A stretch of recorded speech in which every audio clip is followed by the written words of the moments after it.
Everyone, it's VM Campos, Magic Fan. Welcome to another streaming Saturday where we play Magic the Gathering and other shenanigans. So I'm going to take a moment to set up my usual settings and the like.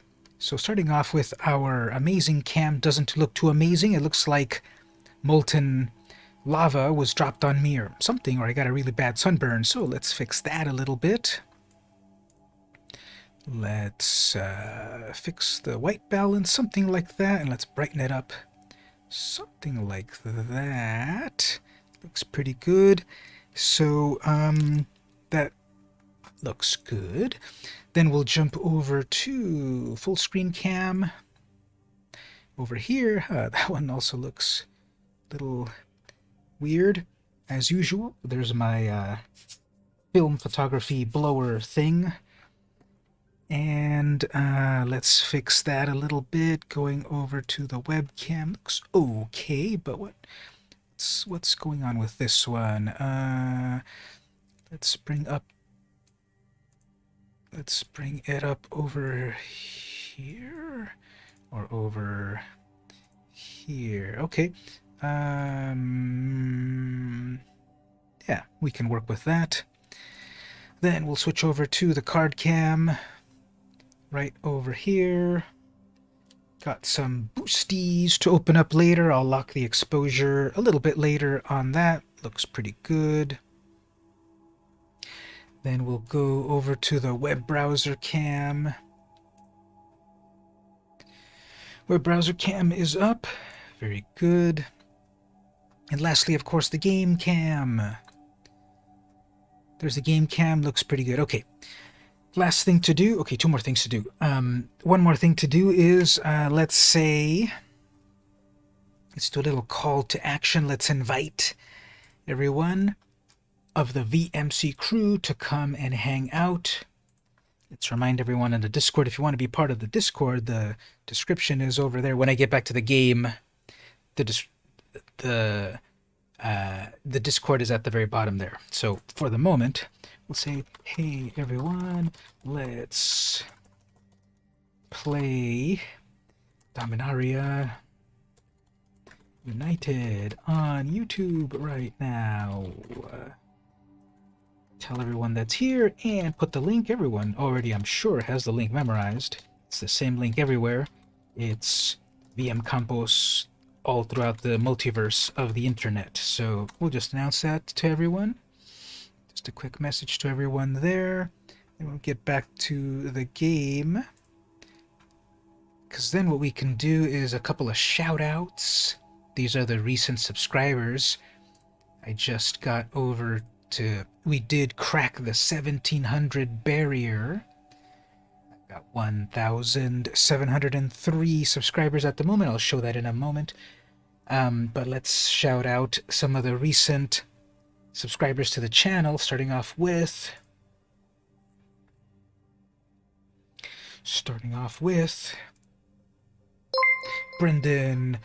Brandon Rodriguez. Let's go. And that was a recent subscriber to the channel. Love it. We'll also shout out Ramon Marquez. Shout out Ramon Marquez Leon. And one more, Tyler Bremer over here. So these are the recent subscribers, public subscribers. If you hide your subscription status, I might not see it. So you do you. Alright, let's do a little bit of gameplay. I've got a quest for today. Let's re-roll that. Let's see if we can get the higher quest. We got a 500, okay. Blue or black. We can place a blue or black deck. I've got plenty of those. Actually, I have my blue-black deck that I haven't played in a long time. Way down there, the Troxel, that flash deck. Yeah, I haven't played this zombie deck in a little while. That's blue-black. Also, the Quasar deck is blue-black. Yeah, let's play with this one in a little bit. Let's see if we can maybe get some winitude on that one. And pull up my stats app. We might see that in a moment. What are my current stats in general? I'll show that in a moment. Hey there, Stevie. Welcome. We were about to get the game started, so I currently have 55% win rate. That's good. That's been up this season so far. Haven't played this deck in a little while. It's a blue-black deck. I don't even remember how to play it anymore. They go first. No removal yet. Bruvac. So we're going to get milled over here. I guess we'll be okay. We'll try that. So welcome to the stream. I hope you had a good day. Uh-oh, we got a mill. Yeah, this is definitely a mill deck. The opponent is turbo milling. I haven't played these cards in a while. What does this do again? Dark Salvation. Target player creates X, 2/2s. Then up to one target creature gets -1 till end of turn for each zombie that player controls. I think that means me. So I want to get rid of that flyer right there. But we need 3 mana. We'll get to that in a moment. Let's bring out a creature. That's a big old 2/3. Zombies get X. Alright, so I'm going to bring out Bruvac, and then they're going to hit me in the air. That's fine. Okay, it's definitely a mill deck. Okay, who cares? I'm building up I'm building up my forces over here. Ooh, that kill spell would have been nice, but that's okay. I believe I can cast this for 1, so at least I have 1 flyer. Target a player, me, and then 1 creature, them. So that should kill that flyer. And do a block right there. Okay, so now they don't have that flyer anymore to vex me, but now they're gonna bring that. Do not care. Bring that one. Do not care. I can bring out Narfi. And start to do some damage there. They're just gonna mill me. Who cares? I'm gonna be actually doing damage. Vizier of... you may have it copy... I'm going to copy my scab just so that I have even more power to the zombies. They're going to tap out right there. As long as I don't get killed.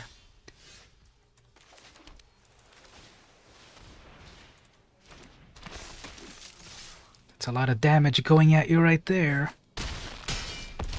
You have 6 life left. I don't think you're going to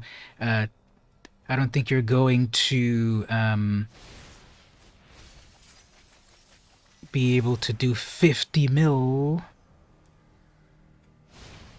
When you mentioned the other day, check the other deck box, you were right. Yeah, you were missing a card or 2. Welcome there, Mark.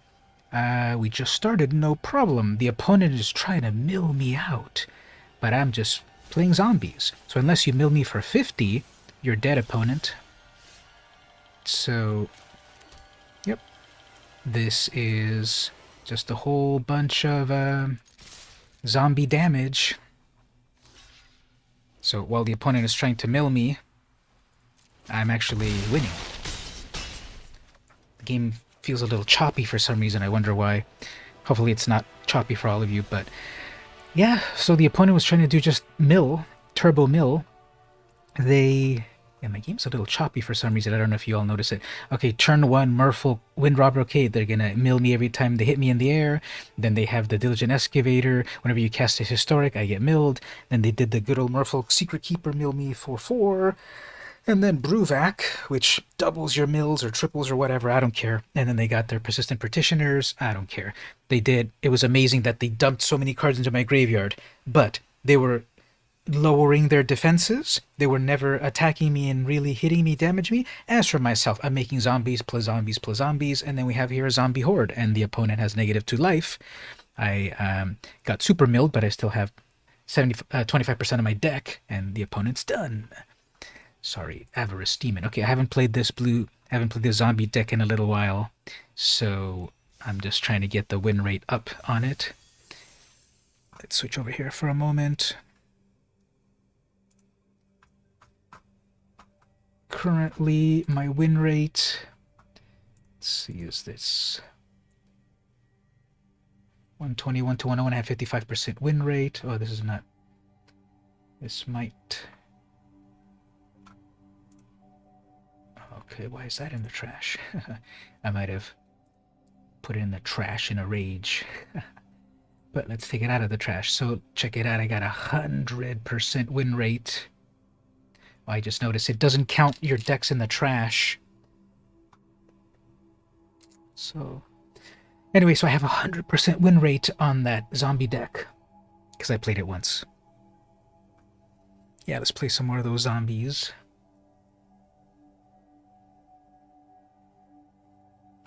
Actually, just show off some more of this win rates over here. So Greasefang, the season resets every 3 months or whatever, so everything reset. So my current season, I have 100% win rate with Greasefang, 4-0. 83% with Nadar, that's the dungeon deck, 5-1. The Sotaru deck is just a powerhouse, 16-6, 73% win rate. Professor Onyx, 9-5, 64. I love that Oswald deck, 64%, 51-29. Jace is currently 50-50. It's a little lower than it usually is, but we'll bring it up. Tiny Bones, I don't expect that to be a very powerful deck, but it's holding at 50-50. Mavrin, that one's can get lucky. It's at 45%, 10-12. This Danitha version 2 deck is horrible. I'll have to redo it. 42%. My Cat's deck isn't doing well. I might have to retool it, 33%. My Witch deck isn't doing well either. It's fun, but it doesn't really do too well, 18%. And the Bird Flu, disappointing there, that's not doing well. It's 2-13. So these are some recent decks that I've played and their win rates and such. And in total, I've got 55% win rate. So in total, I like that. And then these win rates are good overall. So it's...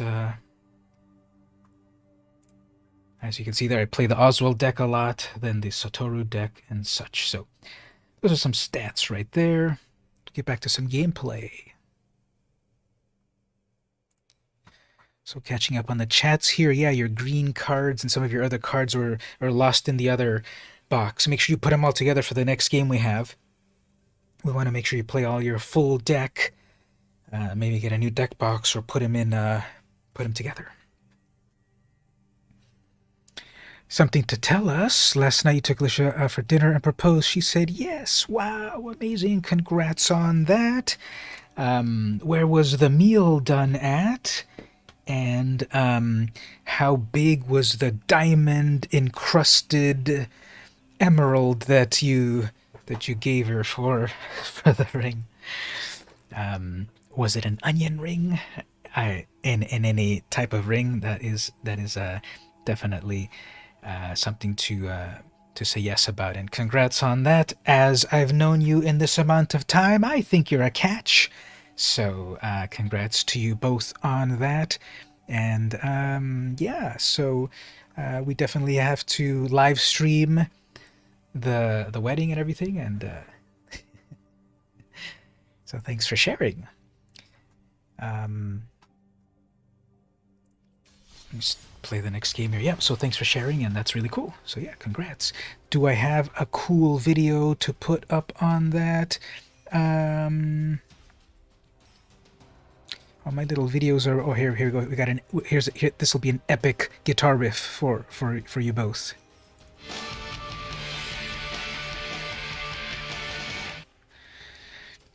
So yeah, that is an epic guitar riff for the both of you. All right, so Hazish Razorback is the opponent. What do we do here? We got something on 3. I go first. We got some poison creatures plus an expanse. Okay, we'll play with this. So what do we need? Double blue, double black. Don't know yet, probably double black for the moment. There's a place called the Fisherman's Table overlooking Kapiti Island. Show the ring on Discord. Cool. I'm going to psych out the opponent like I have removal in hand, which I don't. Plus, I'll also put full control here, just to scare them. And then a Riveter. Alright, who cares? We didn't blitz it. Okay, it's a 3-1. As for myself, okay, let's make a zombie to block that. And as that is happening, I'm going to pull up maps of the world, and I'm just curious, where is Kapiti? Yeah, don't attack on that, sir. Or ma'am. Because that's getting blocked. Oh, but that gives him the token. Alright, never mind. Alright, well, let's... How does this Puppet Stitcher work again? Whenever you cast an instant or sorcery, which I don't have any at the moment, create a zombie. And at the beginning, if I've got a bunch of zombies, transform it. Okay, I don't have any zombie... I don't have any instants or sorceries yet. So...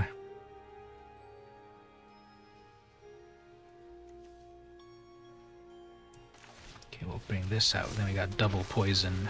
I mean, double death thing. Okay, so we got Kapiti,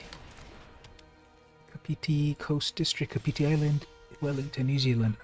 Look at that in one moment. 4 mana. Oops, we got that duplicate everything. Not good. I have removal for it. And a tap land. I can bring out Narfi. I'll bring out a Scryland.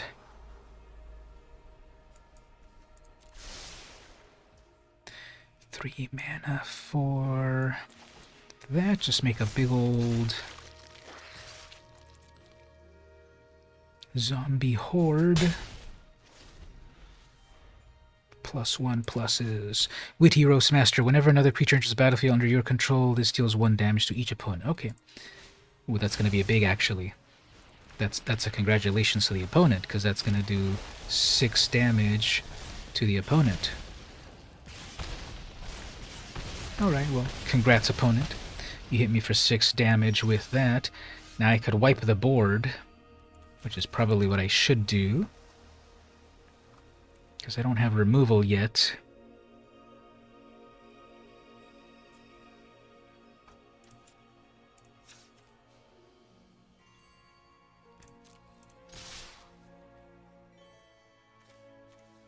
Yeah, I'm going to wipe the board here, so that's 4, 5, 6 even, and that one's odd. All my stuff is odd, so all my stuff will live, no problem. Beautiful. And then the opponent will be devastated.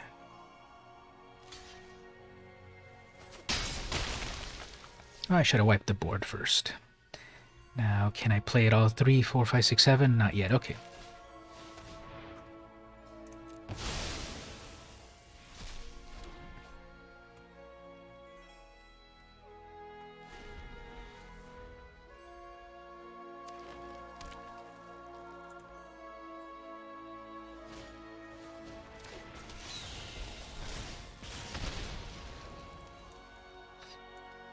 The little Phoenix chick, that's hilarious. It's got flying, it's got haste, it can come back to life, but it can't block. They are holding back with priority, I suppose.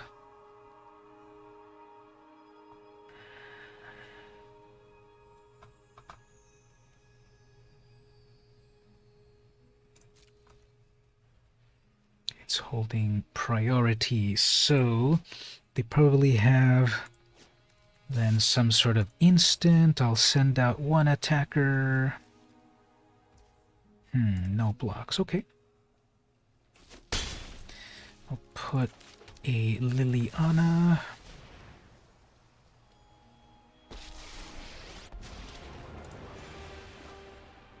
I love what they've done to the place. So, Stevie, that blue deck, there's my removal. That blue deck that I was playing in real life recently, I bought some new cards for it, And I'm getting paranoid that they got lost in the mail because it has been 2 weeks since I bought them and they haven't arrived yet. And this happened again. This happened at the end of last year with the same company. And then I feel paranoid that the cards got lost. So what I'm trying to do is that blue deck.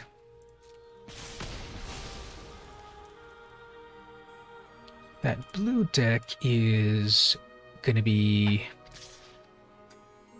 I dare you to try that again. That blue deck is going to come together and...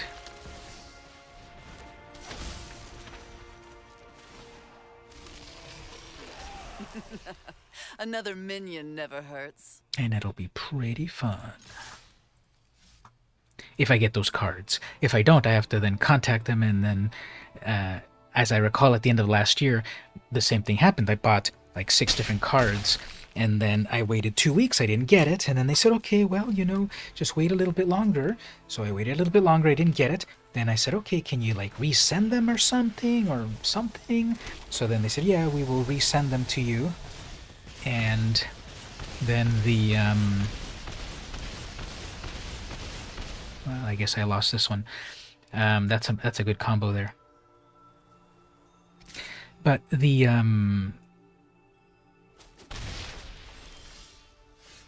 ooh, I got a flyer here.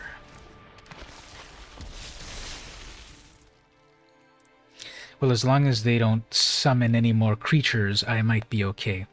So return a creature from your graveyard to the battlefield. Can I return anything meaningful straight from the graveyard? That Lord, yeah, let's return that Lord.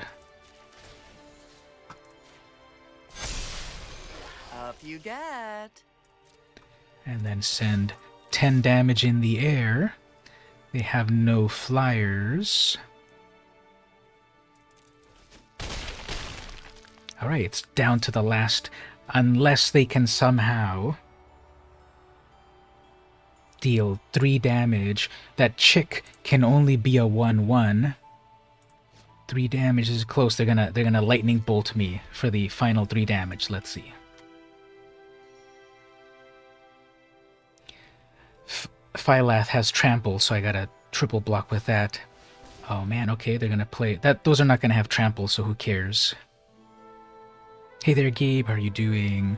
We're so close on this. It's zombies versus who cares on their side. There's no coherent meaning. And they have these scary... Oh no, it does get trample. Okay, never mind. So yeah, I'm dead here. Oh wait, that's an 8/9 trample. Okay, they should have spread it out. That would have been more devastating. I might be dead. No, I have enough blockers. We'll be okay. We need to block with everything, however. Oh, and then they're gonna drop that. They're gonna play... Oh no, that's... Yeah, they could have actually destroyed... They could have... It could be done under instant speed, so maybe at the last minute they could do the final damage. They could crack their own Field of Ruin to go get a land. Oh, they're attacking with everything.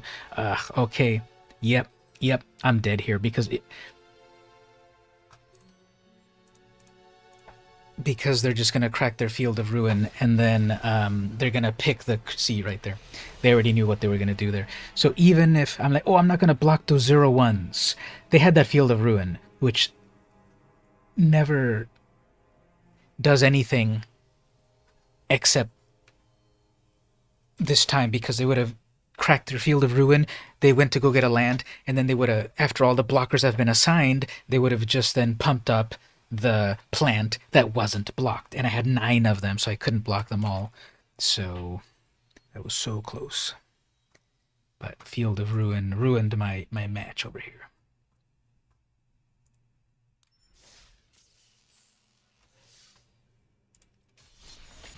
So now the deck has 50% win rate. Tragic. Let's keep playing a little bit more.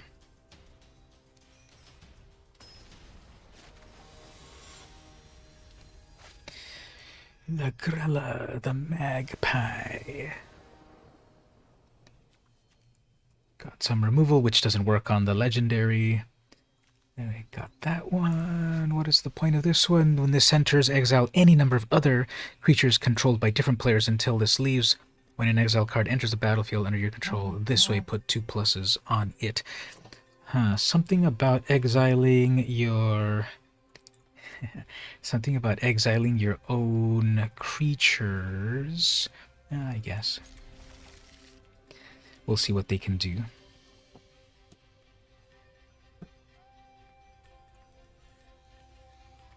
So you exile your own creature, and then you recast your own creature and make the creature stronger. That's what that deck is doing. Let's scry into something. Okay, lands. Get that scab out. 2/3. It's a 2/3 for 2 mana. Love it. Single blue or white. Pausing for priority. That might be that one. It might be in an unsummon, or an opt, or a secluded step cycle.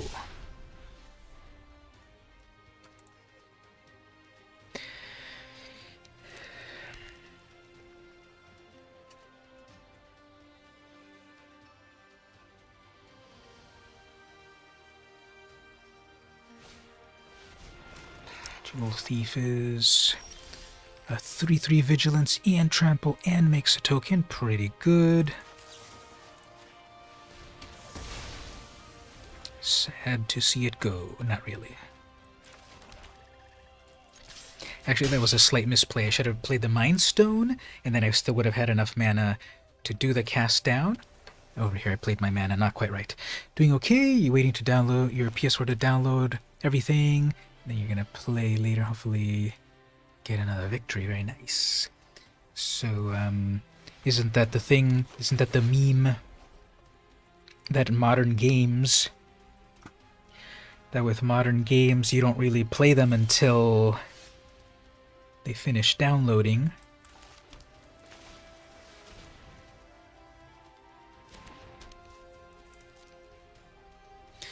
Back in the old days, you just blow on the cartridge, put it in the slot, and you're ready to play.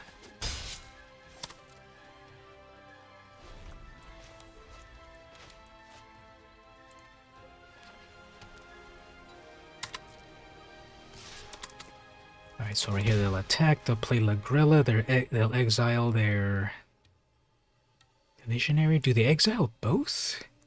Should probably read it carefully. Nope, they're first gonna search party. Okay, let's read that again.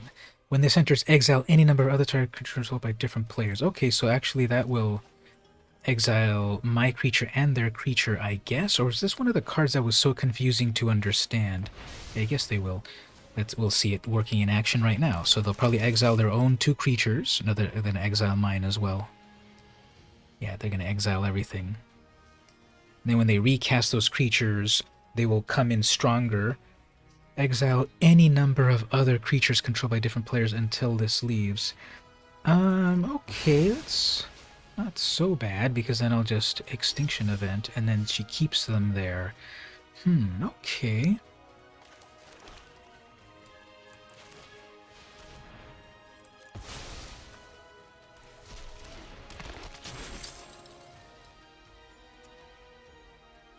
I have enough to recast anyway. Yeah, that's so weird. That's a really weird deck. Seems pretty annoying. Because they're just recast it, steal my creature again. Yeah, it's a weird deck. Downloading is part of the journey before you get ready to play.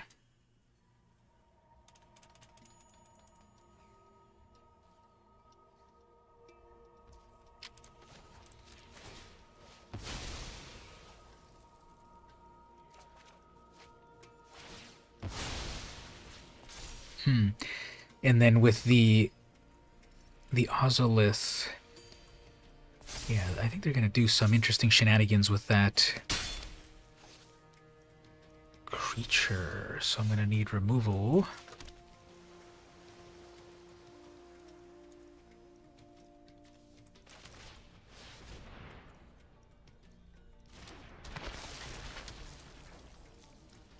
is very uncouth to keep your evolving wilds for no reason.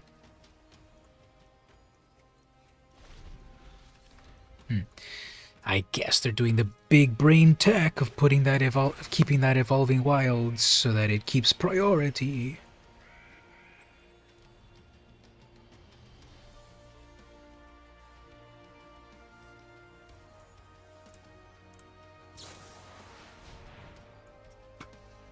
Yeah, it's gonna be an annoying deck, so GG opponent. You have that perfectly crafted to do what your commander does. That is, be annoying. Ooh, look at that, I got a brand new, wow, look at that brand new sleeve. Introduce your son to the Game Boy Advanced emulator and ROMs. Now they're playing all the way through those Zelda games. Cool. So Game Boy Advance, the color one, because their brains couldn't handle the black and white version, the black and green version of the original Game Boy, right? I still have the original Game Boy that my family got way back in, I don't know, 87, 89, whenever that came out. Haven't turned it on in a while. We had Tetris, Super Mario 2, not 1, but I remember playing Super Mario Land 1 on the Game Boy when they had demo units to play at Target, I think. And remember when they used to do demo units? They still do demo units, but it just felt like back in the day it was so much more magical. Those demo units where you can try out. I remember trying Star Fox, Super Nintendo at Target demo unit there and just blown away by the polygonality of it all. Two of your favorites are still Ocarina of Time and Majora's Mask. I played Ocarina of Time when it came out, which if I think about it, that was 1998. And I remember playing it. It was very enjoyable, great music, very immersive world. I haven't really played it since then, but it's still in my mind that it was enjoyable. And I never played Majora's Mask for some reason. People often say that's the underrated one. I have a couple of soundtracks of Ocarina of Time, and actually I found the soundtrack of Majora's Mask at a thrift store on CD. I bought that, so I never played the game, but I listened to the Majora's Mask music once in a while. Let's set this as our default sleeve for the moment. Relearning Unreal Engine 5. An environment creation. Took a little break from it, I see. So definitely dust off the cobwebs and keep playing it. So take a little break here. I got the gold. We'll take a little break. I'll get a drink. Then we'll do some draft. We got a crack-a-pack as well. I managed to get a crack-a-pack, but before the break, let's do this. Speaking of Kapiti Island, is it Kapiti Island or Kapti Island? Speaking of which, let's look at the map over here. So obviously us in the US have no context of, yeah, Kapiti Island. Yeah, where is it at? So if we zoom out, start to zoom out over here, it is a big island, but then when you zoom out even further, it's so little compared to the North Island of New Zealand. But it's right there. There's Wellington, Upper Hutt and Lower Hutt. There's a Wellington and a Wellington? What does that mean? And there's Porirua.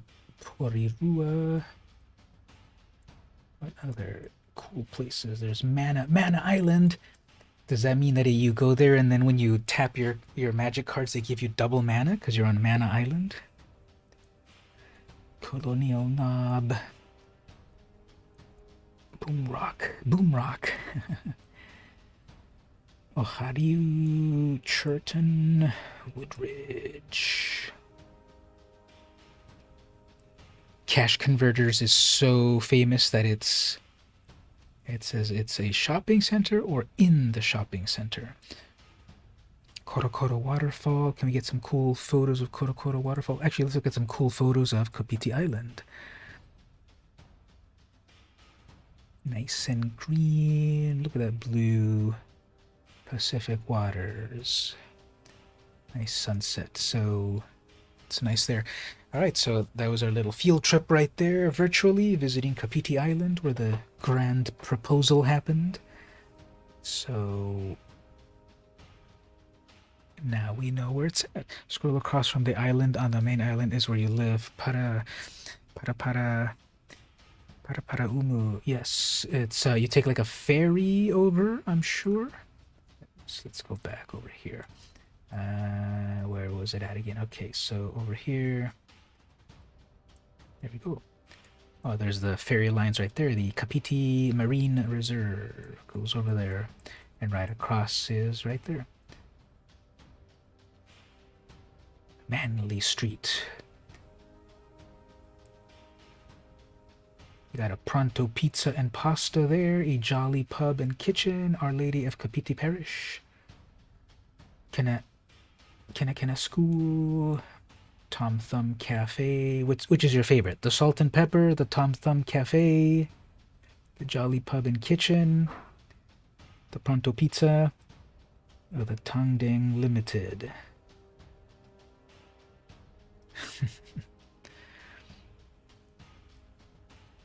Anthony Grove. Well, don't give away all of your... I have your address, but don't give away your full address. You don't want stalkers to come after you. Gotta stay cyber safe.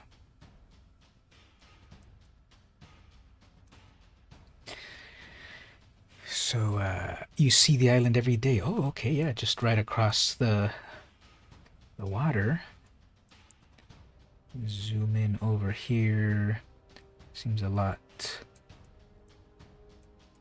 just natural vegetation and the like, and as usual around the coasts near the waters where the habitations are at. Yep, you see it right across over there. We got a few islands to our west. Catalina Islands. I think there's one called something like Dead Man's Island or Tombstone Island, something like that, because it vaguely resembles the shape of someone laying down, dead, with their feet up. You kind of have like a couple of feet at the end of it, and then kind of like feet kind of tapering down and kind of a head. So it's kind of vaguely like a dead person. No, not like from the movie The Goonies and such, but it's one of the islands that we've got in our... It's a bird sanctuary.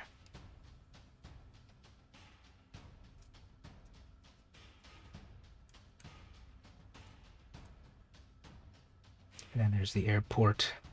There's the good old Kapiti Coast Airport. So just jump on that, jump on a plane there, and then a few hours later, go north, and then over here, and there you go, California.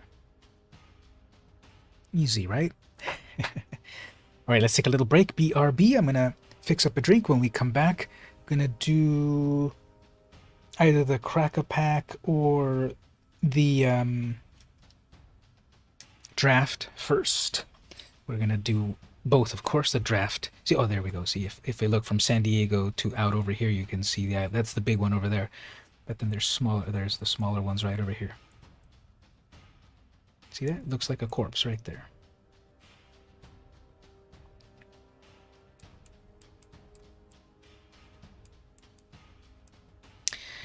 And so we will do the flyover. They have a new thing where you can fly over things now. Wow. It's not really flying. That's just a panorama on top of one of the buildings. We're going to see the convention center. There's a convention center right there where my mouse is at. That's the San Diego Comic-Con Convention Center. From there to there. Can we pause this? Yeah, there it is. So from here to here is Comic-Con, all of this.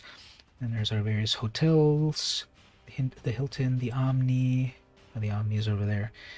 The Coronado Bay Bridge connecting over to Coronado Island. It's not an island. It's a peninsula, but they call it an island. And there you have a little panorama flyover of San Diego.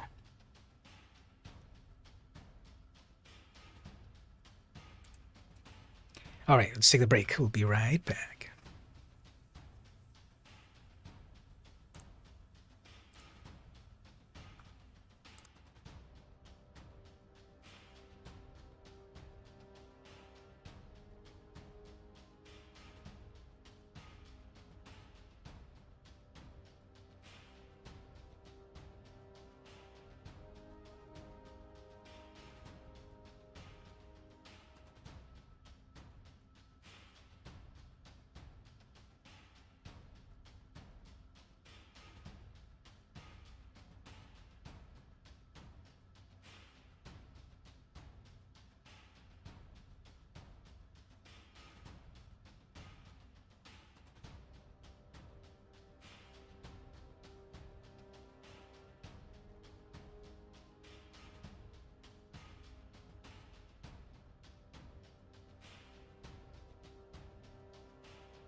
Alright, everyone, we are back.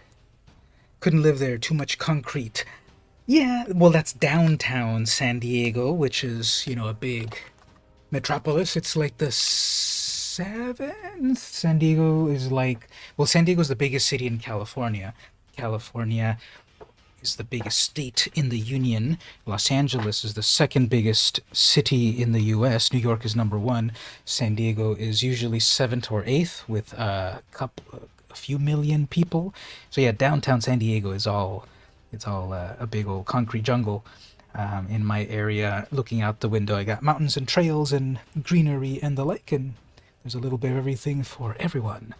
Now, living here with the price and such, that's the thing. It's a little expensive to live here. And let's get back to the game. Actually, just for the FYI of everyone, here's my drink. And it is not a true Negroni. I don't have any gin, so I had to substitute rum. So it's a rum Negroni. So to make a note of this, Gabe, it's one shot rum, one shot Campari, one shot vermouth. It's the same drink as last week, isn't it? But last week was with gin, and I ran out of gin, so now this week it's with rum. And then put some lime juice on it, and got the drink. It's a little bitter than I would like, but I also added a little splash of citrus, some lime.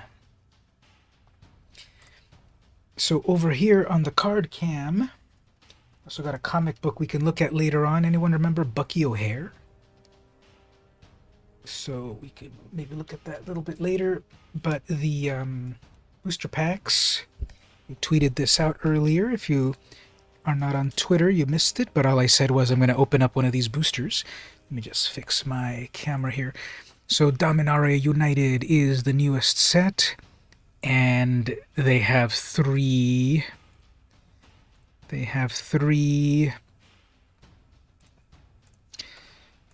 types of packs. Actually, maybe four, maybe five. They have the collector booster, the most expensive one. And so we got a draft booster, a set booster, and a jumpstart booster.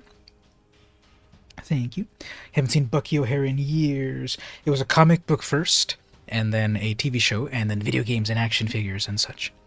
And this is one of the original comics over here. Sort of original. We can look at that a little bit later. And so we've got three booster products. 15 cards, draft booster.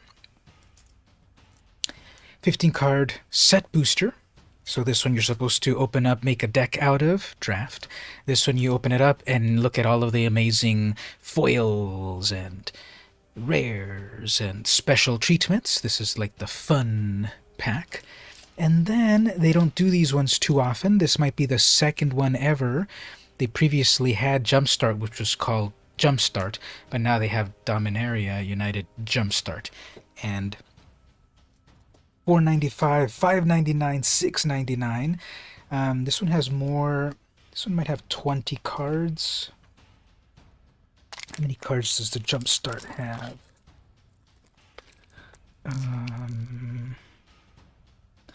I'm not seeing it very... Oh, here we go. It includes 18 cards and 2 foil lands. 18, 19, 20. Okay, it's got 20 cards. So 15 cards, 20 cards. It is a little thicker, but it's $2 more expensive. So we have the classic draft booster, the set booster full of stuff to get hyped about, and the Jumpstart booster is supposed to be a fully playable mini deck straight out of one pack. And so this one is not playable. You have to make a deck out of cracking 3 to 5 packs, and that makes one deck. This one is not playable, not designed to be playable at all. It's designed for collectability, so you can complete your collection with cool cards. And this one is playable. You just add lands, and it's playable also on a theme. The theme might be gorillas, the theme might be dragons. It's on a theme, so it's a playable type of booster, the Jumpstart booster. A collector type of booster where it's not playable, it's just full of fun stuff, and then this is playable once you combine it with 3 or 5 boosters. You have a deck. So these are the 3 that we have here. Let's open one of these. So everyone there in the chat, Democracy in Action. Which one should we open up? The draft booster, the set booster, the jumpstart booster. In the coming weeks, I'm going to open these up. So this week and then in 2 more weeks, I'm going to open one at a time to draw out the drama. But for this week, which one should we open up? Jumpstart, set, or draft booster? Let me know there in the chat. Do not respond with whichever you want. I'm asking everyone because I want your opinion. So we'll open up one of those and then we'll see what we got and then we'll play some draft. So what should we open up?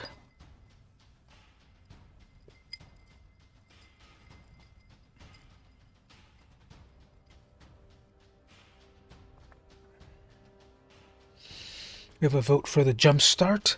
Very nice. Anyone else? Couple more votes. The set that you said that it's the fun one. The set booster is the fun one. That's the one that is not playable, but it's full of fun cards.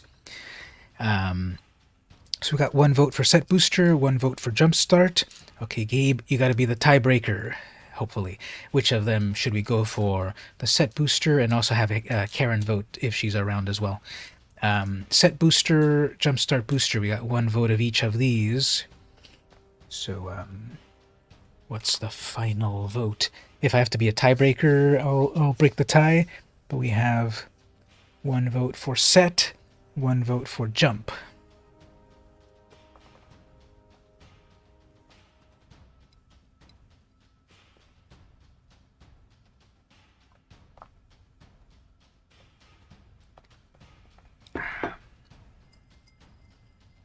This drink actually came out a little better than my first sip.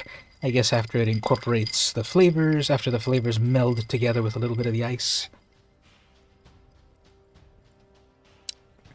Alright, well, Gabe might be away from keyboard, so I will break the tie. Well, let's go with Jumpstart. We've opened set boosters before, and draft boosters before. We haven't, I don't think we've opened Jumpstart boosters on the stream. The last time they came out was a while ago. So that's why let's open a Jumpstart booster. Let's jump over here for a moment to the web just to get a preview of what we're looking at. If we go over to Scryfall and show me all sets.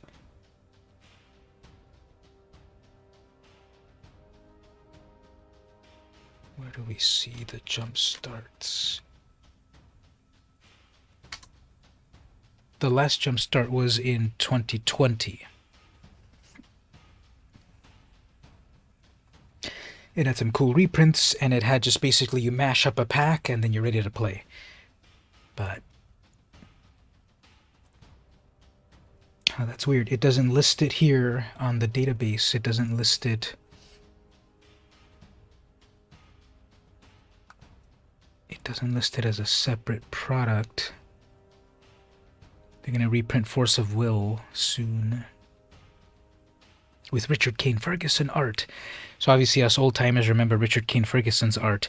I still love it, but I just feel his old version from 30 years ago was a little bit more, I don't even know how to describe it, but so that's the latest Richard Kane Ferguson artwork 30 years later. Anyway, why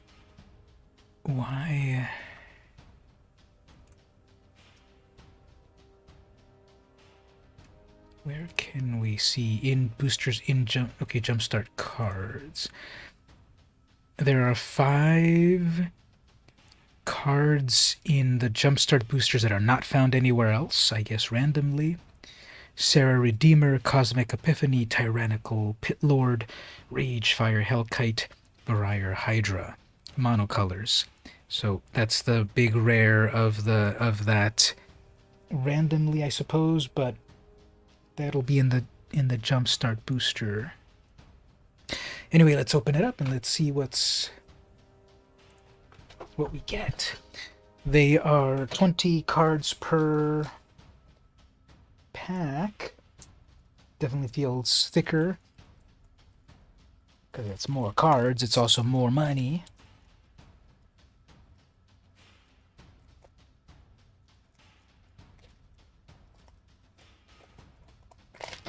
and the glue feels pretty strong. All right, so each jumpstart is on theme, so I got the totally ruthless theme. So the black, mono black maybe, and probably demons and stuff. So what else does this have? Just a back. That's funny. It gives you the back, but then nothing on the front. That's interesting. So what do we have? Cult Conscript, 1 mana, 2/1. It's a skeleton warrior, enters tapped. Pay 2, return it from your graveyard to the battlefield, but only if a non-skeleton creature died. That's really flavorful, right? You got your cat warrior, and then it dies, and then it goes back as a skeleton as many times as you want. His eternal rest turned out to be more of a quick nap. That's uncommon, so we got an uncommon here. Common, Phyrexian Vivisector, 2 mana, Phyrexian Human, 2/2. Whenever a creature you control dies, scry 1. So, got a scry engine going on. Well, not a scry engine, a scry payoff. Splatter Goblin, 2 mana, 2/1 when it dies. Put -1 onto a creature until end of turn. So, this can kill a 3/3. Or if this dies, you can then pick off your opponent's 1/1.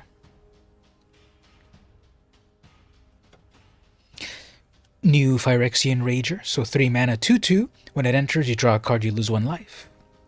Resist if you must, it makes no difference. As with Mirrodin, your world will bow to Phyrexia, Shieldred. So, R.I.P. Mirrodin. Gibbering Barricade, 3 mana. We saw this in the draft on Arena. It's a 2/4 defender. Pay 3 mana, sacrifice any of your creatures, you gain a life, draw a card. Now here's the big tech right here. You need to have, here's your 2-card combo.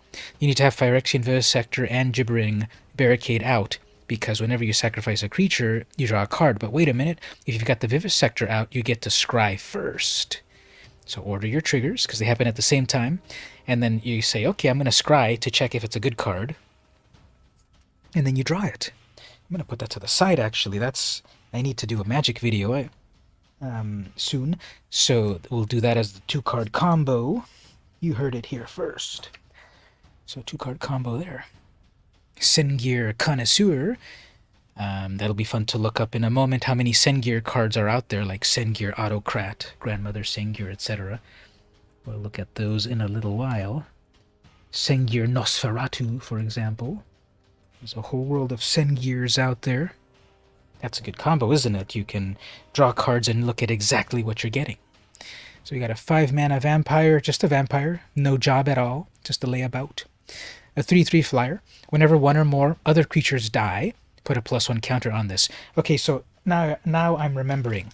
Jumpstart is automatically also very synergistic, because here's the 3rd card of the combo here. So sacrifice your creature with the barricade, and then scry what card is coming, draw the card, and because your card died, then this gives it a +1. So there's your triple combo right there. So that's one of the cool things about Jumpstart, that it's got a bunch of built-in combos already for you. And I see another one over here too, Bone Splinters. Single black mana, sacrifice your creature, destroy a creature.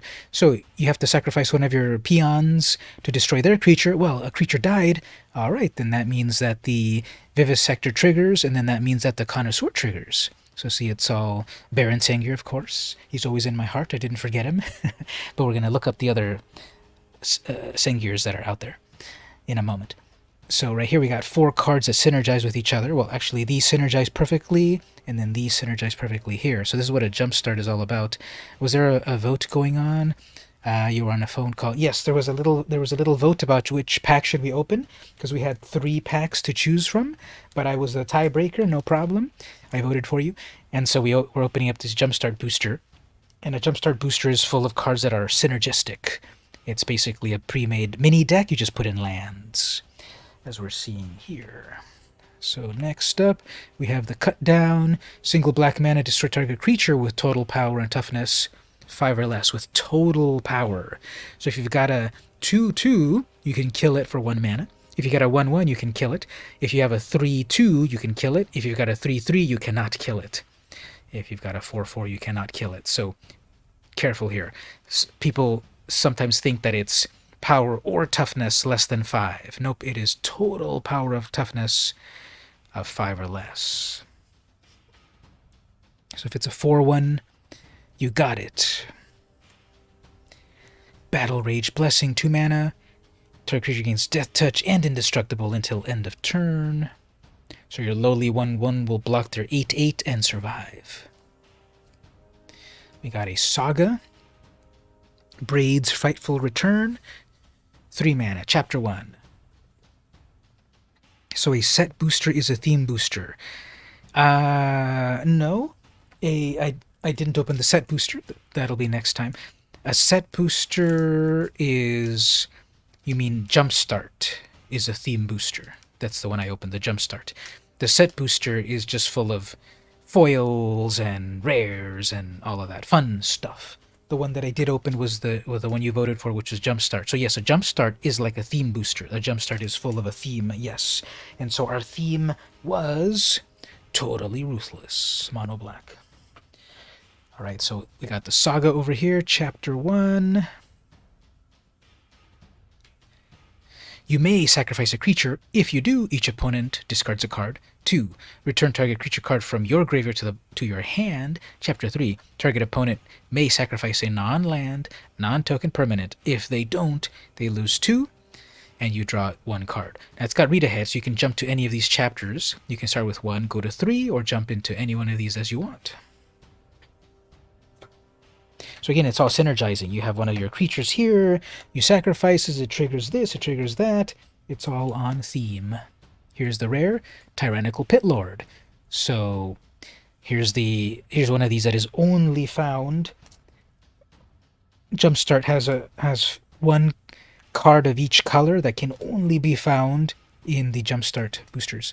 And this is the black one, Tyrannical Pitlord. 6 mana, 6/6, demon. Flying and trample. When this enters, choose another creature you control. The chosen creature gets +3/+3 and has flying. When this leaves the battlefield, sacrifice the chosen creature. Okay, so this is cool. You permanently give +3/+3 and flying to any of your other creatures. Permanently. Until this dies, and then that creature dies too.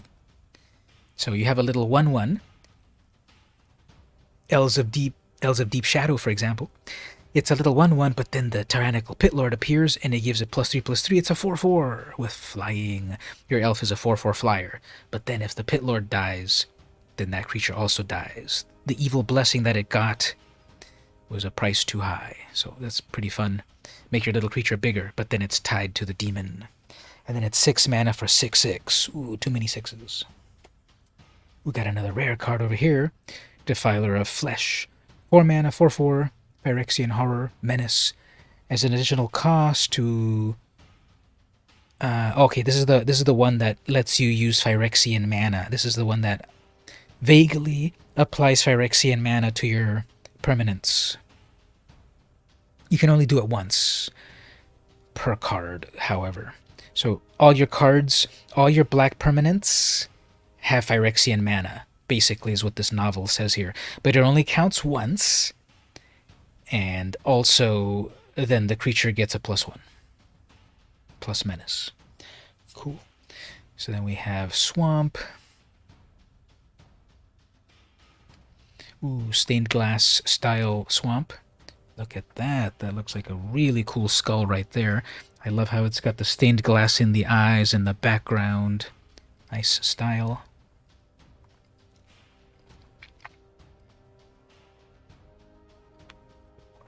That's going to go in my deck.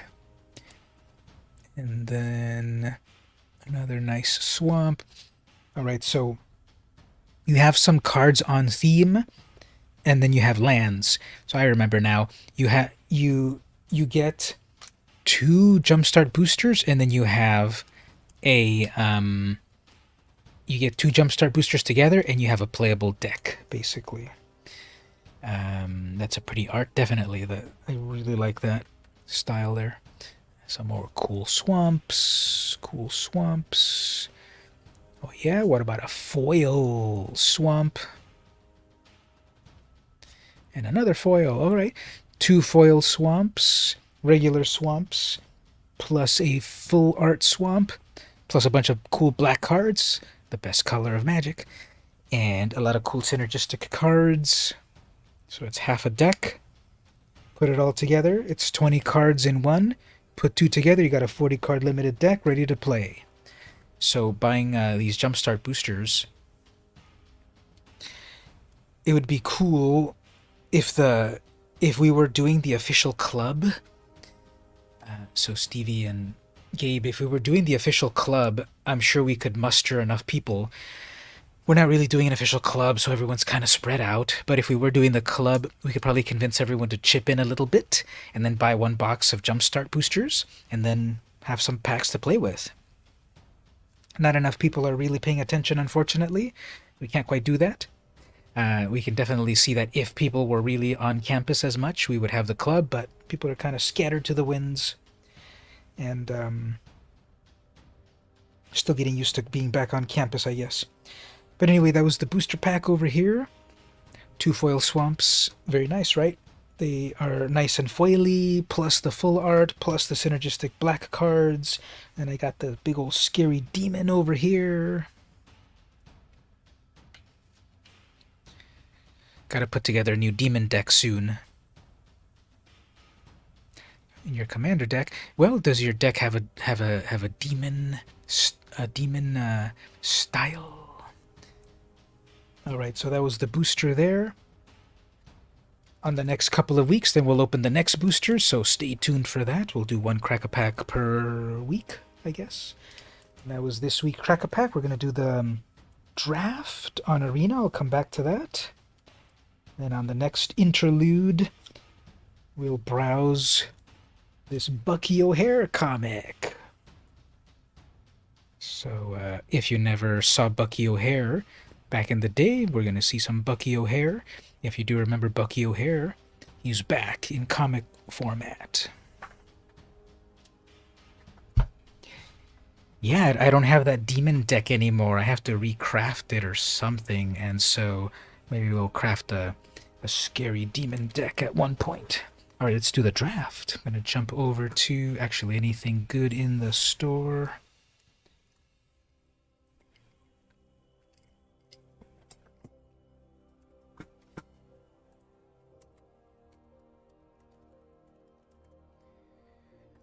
In the store, we've got a bunch of avatars.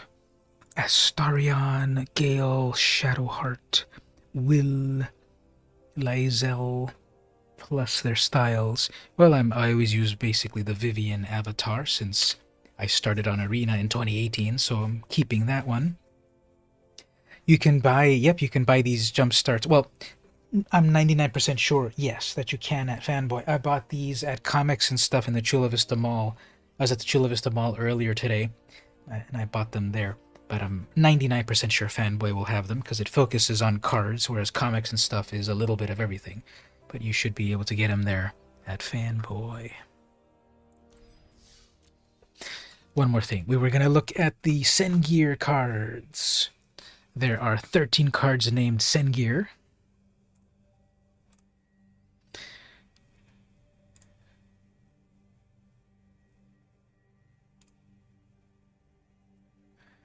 With, of course, starting with Sengir Vampire in Alpha, Baron Sengir, Homelands, Grandmother Sengir, Homelands, Irene Sengir, Homelands, Veldrain of Sengir in Homelands, Sengir Autocrat, Sengir Bats. Homelands was funny because it's one of the worst sets, but they said, okay, you love Sarah Angels. Actually, I forgot to switch to the correct screen here, sorry. There we go. That's what we're looking at. Homelands was like, you love Sarah Angels? Here's a bunch of Sarah cards. You like Sengir cards? Here's a bunch of Sengir cards.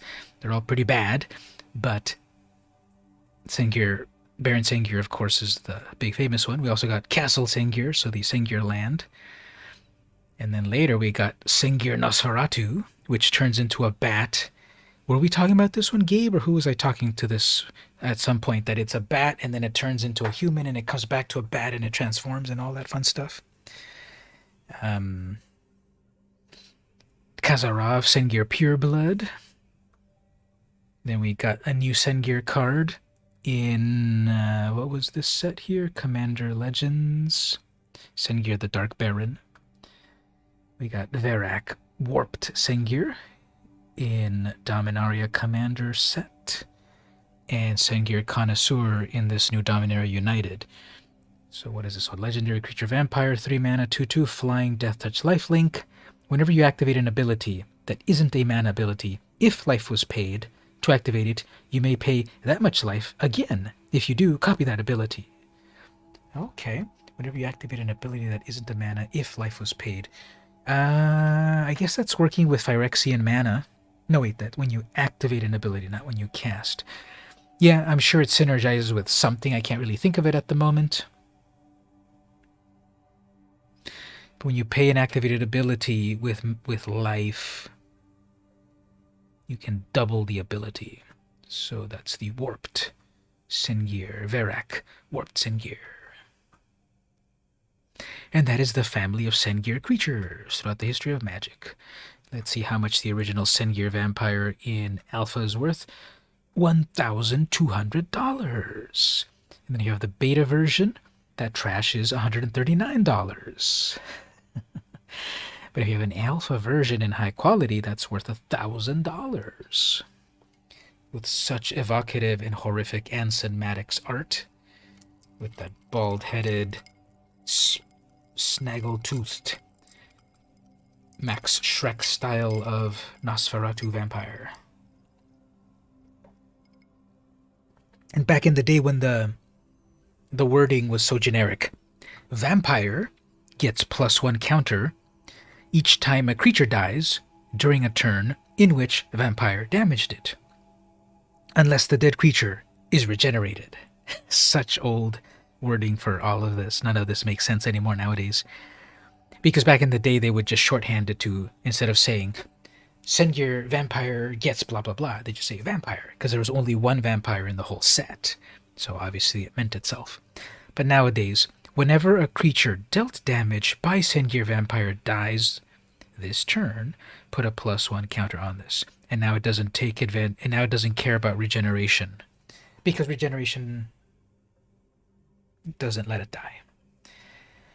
It would make sense for that Bathuman card to be two-sided. Well, I think that was before, yeah, that was from Time Spiral. That was before they ever invented double-sided cards. So it would make sense now, definitely.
Check, check, check, check, check, check, check. Sorry about that. Did I somehow turn off the sound? Was my sound off for the last 10 minutes since I came back with my drink? But we should be back now.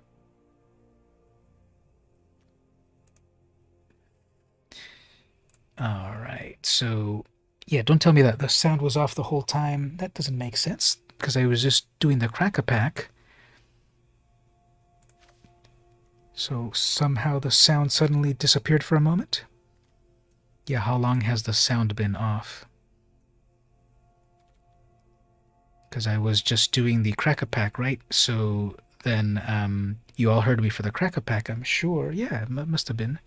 How did the sound suddenly go off? Hopefully not a bug in the software.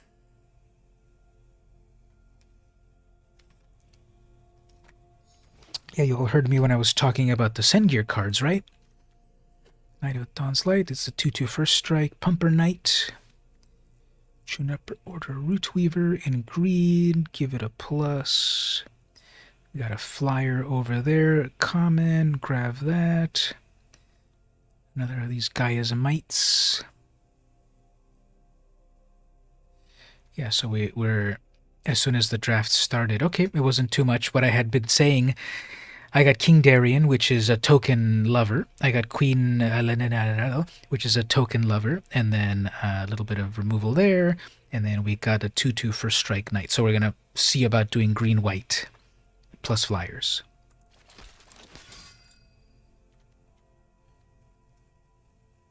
Resolute Flash. Oh, this is the one that creates soldiers. Okay, with Flash, 2 mana to create 1, but then if we've got the queen, that'll make 2. Then we got another flyer over here, and then we got a Bog Badger, a 3/3 for 3. Yeah, we're getting some fun green and white cards.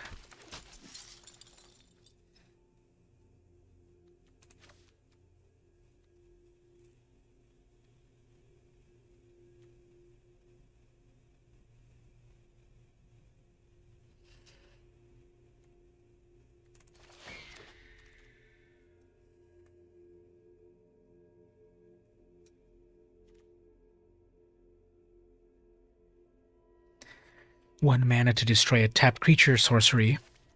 So after they attack, then you can destroy it. Grab that for the removal at the moment. Here's some sad flavor text. Ajani. You are all part of my pride. As long as I live, I will protect you. Oh, it's the saddest magic card ever. Urza assembles the Titan, scry 4, reveal it. If it's a Planeswalker, reveal it. You may put a it's a Planeswalker-centric card, which is pretty worthless and limited. Vine Shaper Prodigy, 2 mana, 2/2. If it was kicked, do whatever. But it's a 2 mana for 2/2 at least. Well, we'll grab it for the moment. Okay, this wheeled back to pack 1. Nothing good here. Actually, this Clockwork Drawbridge has been pretty good when I play against it. Tapping your freaking cards, so annoying. So I'm gonna use it against them. Nothing in this pack, unfortunately.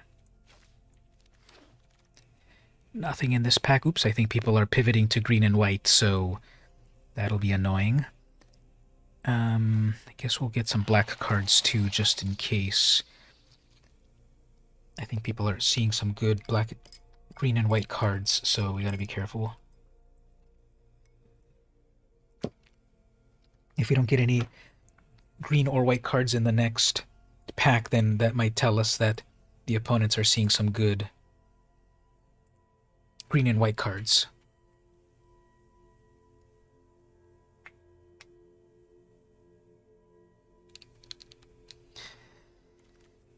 Yeah, no more green and white cards, so I think people are getting wise to that. We're only on pack 1. But suddenly there's a bunch of green and white cards missing in these packs. I'm usually very bad at keeping track of that. Which colors are open and which colors are being taken and such.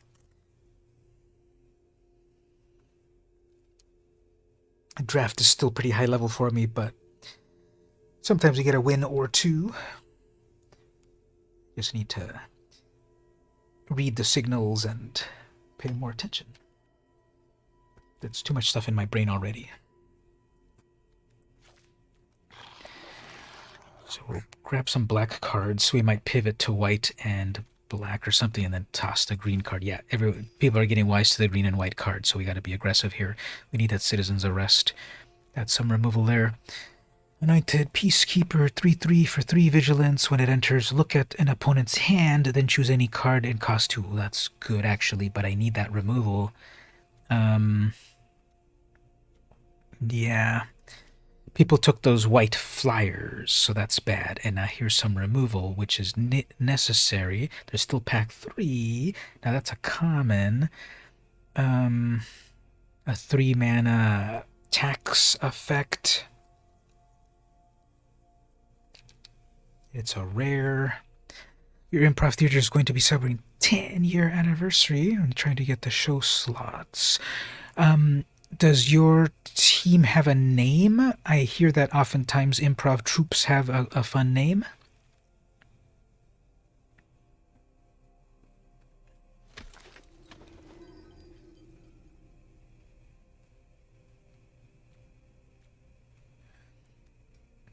Yeah, people are grabbing these white cards.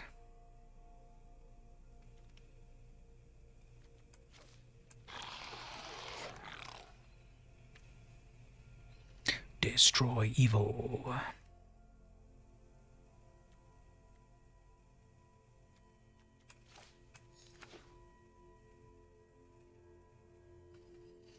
If people were grabbing the cards that I want, we might have to splash black. I've been grabbing a black card or 2.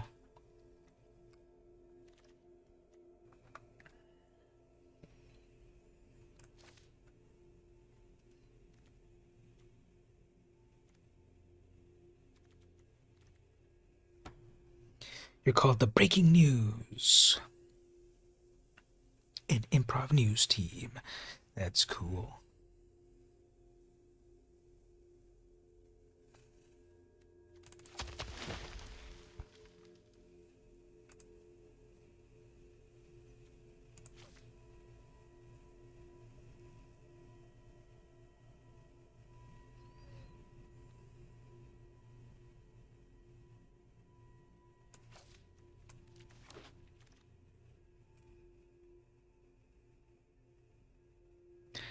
Here, we're going to have to pivot into 3 colors because people are getting wise to the tokens. See, I'm not getting any further good white cards.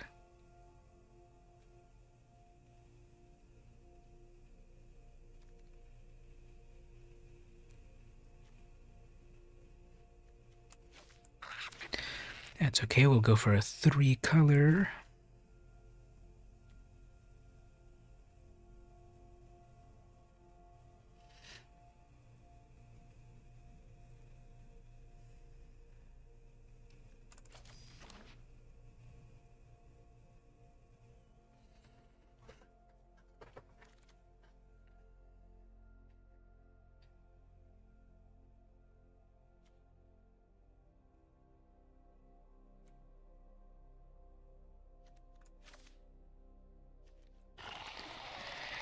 So if I haven't mentioned it, I highly recommend the podcast Improv for Humans.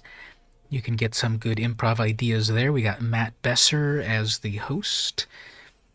And then he's got 3 other improvisational comedians.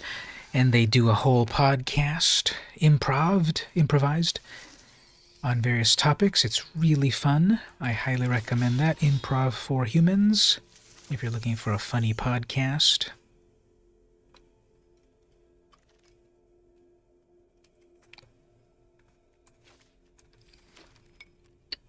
All right, final pack. Finally get that freaking citizen's arrest. We're going to play black, white, and green probably. Everyone's kind of in their lane now, so we're not going to get a lot of green and white cards. I'm getting secondary black.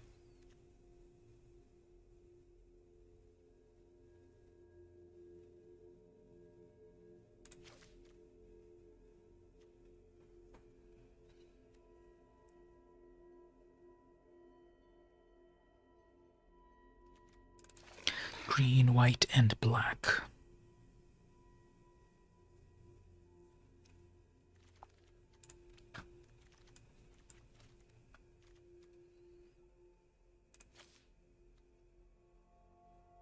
Balduvian atrocity. Oh, there we go. Extinguish the light. Give me that.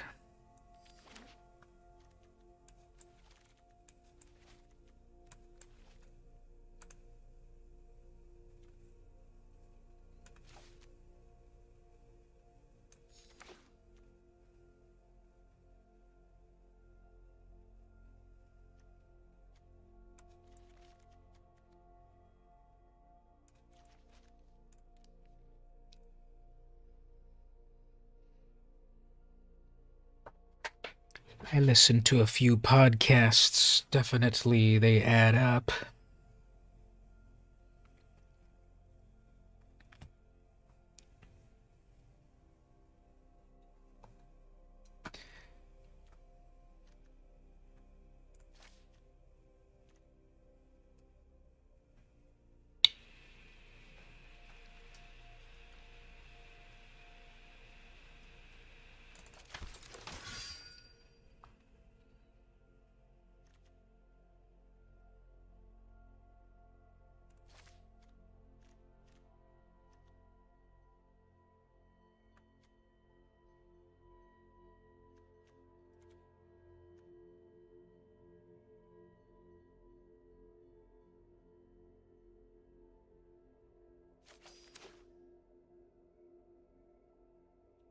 So I don't know what rhyme or reason they have that sometimes it shows the name of your opponent and sometimes it doesn't.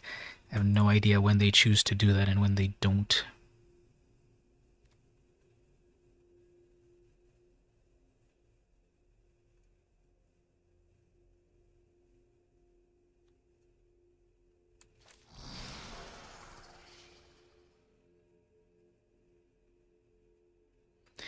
But I think it feels impersonal when it's just a bunch of boluses here with no names. I want to see people's...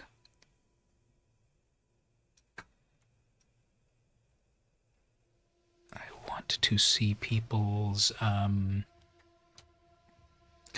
icon and their name so that it feels like I'm actually...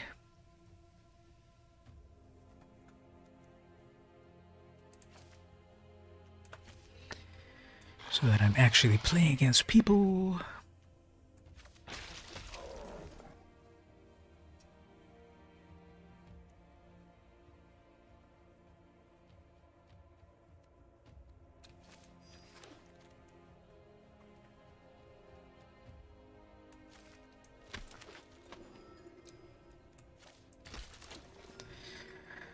Alright, so I got a bunch of cards that are black, white, and green. I wanted to go green, white, but then I started to see that everyone on the table was also liking green and white, so then I started to add some black cards. We have 52 cards in total.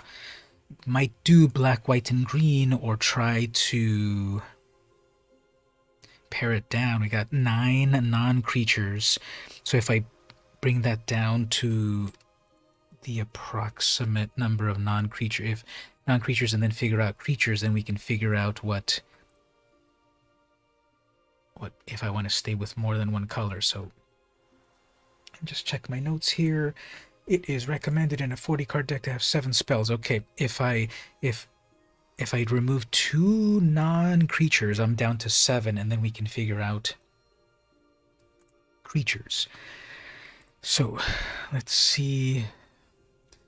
What are the non-creatures? Runic Shot. Destroy target tapped creature. If it was kicked, scry 2. Well, it's a sorcery. So when they attack me with their 4/4, the next turn I can destroy it. So that's not great. Artillery Breast, 2 mana, instant, deals X damage to target tapped creature, where its X is 1 plus the number of basic lands. I'm going to have 3 basic lands, 3 plus 1. I can do up to 4 damage to an attacker if I've got all 3 lands. If I've got 1 land type out, it'll do 1 plus 1. If I've got 2 colors out, it'll do 2+1. So I have one of these. This is one of the removals. So it can deal between 1, it can deal between 2 and 4 damage, depending on my lands.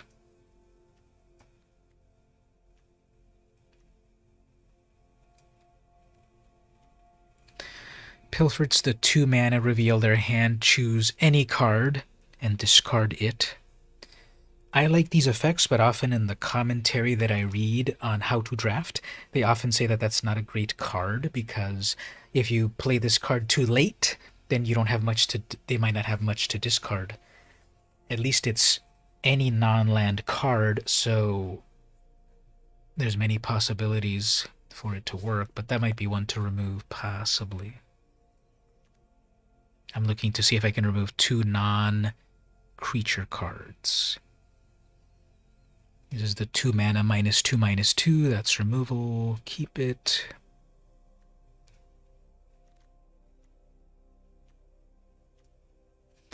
This is the 3 mana tap 2 of their creatures. So it's not quite removal, but it'll slow them down. Tap 2 of their creatures they're about to attack. Tap them down. 3 mana. Draw a card. So I have 3 of those. Yeah, let's just put 2 for the moment. Since the rest, remove, exile a thing.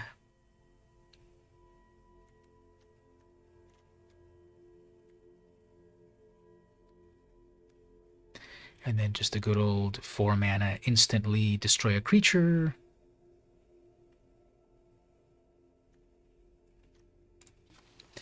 That's 8 non-creatures. I wish this would allow me to filter. This is unfortunately such... I can't believe they haven't fixed this on Arena. I want it to only show me my instants and sorceries, but it doesn't actually do that in my deck. It only shows me instants and sorceries that I haven't put into my deck. So that's weird and annoying. We just need to remove 1 more instant or sorcery, and then I can start to... Yeah, I'm going to remove the Runic Shot. I feel the liability of it being sorcery speed. What do you think, Mark, or anyone in the chat?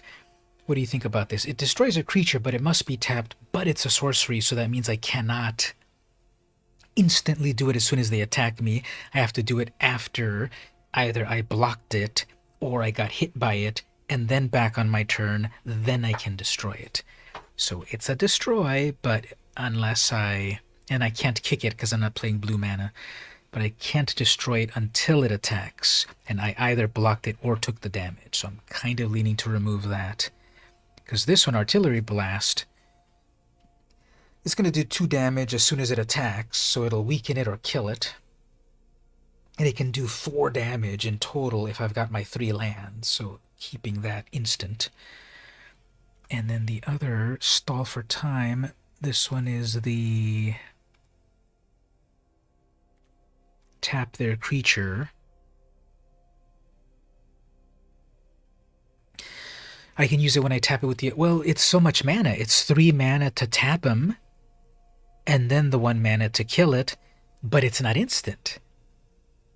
So I've got to do it on my turn, where I pay 3 to tap him, 2, and then kill 1 of them, and then it's until end of turn. And I don't have blue to kick it. I can see that they combo together, but it feels kind of clunky, but might work.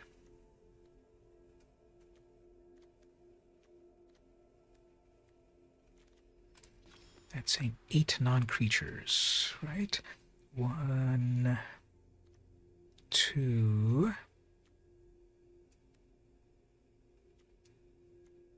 3. What about the Pilfer? Maybe we'll remove the Pilfer. I like looking, to a fault, I like looking at the opponent's hand, and it could conceivably be on turn 2. It doesn't quite affect the board. It makes them discard something, and I see their hand. I personally love these types of effects, but as I said, when I read the commentary, they often said that's not a great card, not a great strategy, but... I like it. Yeah, I'm going to remove Runic Shot. I think the liability of them having to first attack and then deal with their creature. I might put it back. But we still have 10 cards to cut, so we'll come back to that. We've got the 7 non-creatures. Now let's pare down a whole bunch of creatures. So we have the 0/3, which taps them. I've found that to be very effective. It's 3 whole mana, but tap their creature on their turn, tap another creature back on your turn, go in for the attack. I found that to be very good. A 1/1 flyer, pay 1, give it death touch. Flyer plus death touch is good. 2 of these 1/3s with vigilance. I'm going to remove these. These have enlist, which could get stronger, but it doesn't have trample or anything, so I'm going to remove these 2 for the moment. Not really doing a big enlist strategy. This is the 2/2 for striker that can become +1/+1. This is very good. Keep that. Resolute Reinforcement, it's a 1/1 flash 1/1, and it also creates a 1/1. So 2 mana to create 2 1/1s at flash speed. Flash them in. Suddenly you've got 2/2 blocker. That's a creature with flash. Blight Pile, it's a 3/3 defender. I have 1 defender and 2 defenders. Each opponent loses X life, where X is the number of creatures with defenders. So I could be doing 3 damage out of my defenders here. 2 damage out of those 2 defenders, so maybe. Then we've got the Splatter Goblin, 2 mana, 2/2. When it dies, -1 something. I got 2 of them. Let me cut down 1 for the moment, maybe. Maybe come back. Toxic Abamo, 3/2. You lose 2 life. A 3/2 that loses you 2 life. Maybe. Tribute to Orborg, removal. Okay, we got a little spider here. It's a 1/3. If it blocks a flyer, it becomes a 3/3. Put 1 for the moment. Rootwalla, 2/2, domain, pay 4 until end of turn. This gets +1 for each basic and do it only once. So I could possibly do +3/+3 onto this, and it'll be a 5/5. But you can only do it once, and it doesn't have any evasion and such. 2/2 for 2, and then later on it can get +1/+1, +2/+2, or +3/+3. Possibly. Maybe keep. Vine Shaper Prodigy, 2 mana, 2/2. I'm never going to be able to kick it, so it's a 2/2 for 2. Kind of basic. Cut that. I don't have the kicker color. There's the Peacekeeper, which was a rare, very good. 3/3 vigilance. Look at their hand. Tax something for 2. 2/1 flyer, gain 2 life. Keep. Bog Badger, 3/3 for 3. If you kick it, which I can, creatures you control gain menace. So maybe at a point I can kick this, give my creatures menace, make it harder for them to block. Very doable with only 1 black mana. I was trying to do the whole token strategy with King Darien, so got King Darien. All your creatures get +1/+1. Pay 4, make Darien stronger and make a creature. Sacrifice Darien, make all your creatures hexproof and indestructible. Queen Alanal gets bigger the more creatures you have, and when you make creatures, you make more creatures. We all know this one. Griffin Protector, 2/3 flyer, gets bigger when you make more creatures. Warhorse, it's a 3/3, kick it, you make a creature, which then it can eat, and then it becomes a 5/4. 2/2 flyer, shade, pay 2, make it bigger in the air. I like those. 4/4 reach creature. Zar Ojanen, so the new Jedit Ojanen card. Cyana of Efrava, 5 mana, 4/4, domain. Whenever this becomes tapped, put a plus counter on each creature you control with toughness less than the number of basics. Okay, let's think about this. This is a novel to figure out to see if it's good. Whenever this becomes tapped, okay, if you enlist it, which I don't really have enlist, or when it attacks, put a +1 counter on each creature with toughness less than the number of basics you control. Less than. It has to be less than, not less than or equal. If I've got 3 basics, put a +1 on each creature with toughness less than the number of basics. Less than. Okay, if I got 3. 2. If my creatures are 2/2s, they become 3/3s when this attacks. If I've got 3 types of lands, if I got 2 types of lands, 1 is less than 2. So when this attacks, give all your creatures +1/+1. So at the very least, it's going to give all your creatures +1/+1. If I've only got 1 land type out, well, that's impossible because I need the 2 colors to get it out. So all creatures are going to get at least +1/+1. No, wait a minute. Let's read this again. Put a +1 counter on each creature you control, not itself, with toughness less than the number of basics. Best case scenario, I have 3 land types out. 2 is less than 3. So my creatures need to be 2/2s, and then they will get this bonus. And then as soon as they become 2/2s, then it doesn't even work. Yeah, I'm going to cut this. This seems like way too much effort. The thing that kills it is the less than the number. If it was less than or equal to the number of basics, that would be way better. If I have 3 land types, then the creatures up to 3/3 would get a +1. If I got 2 land types, the creatures up to 2/2. So if I got 2 land types, it's up to, yeah, this is way too much math for it to actually be good. That Darien deck will go good in that red, white, green token deck. Yeah, the one with the Queen Alanal and Baird. So that's a good point. I don't know why I didn't put it in there.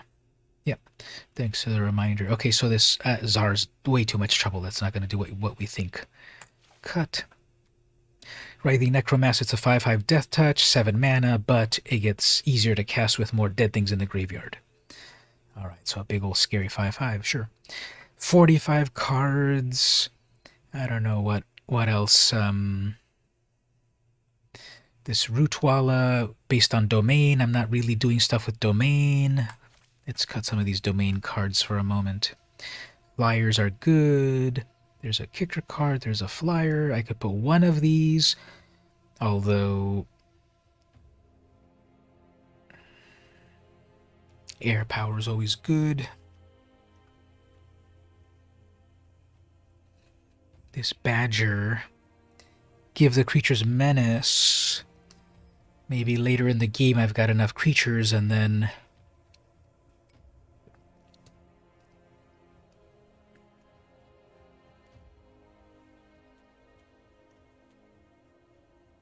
I'm going to remove the walls.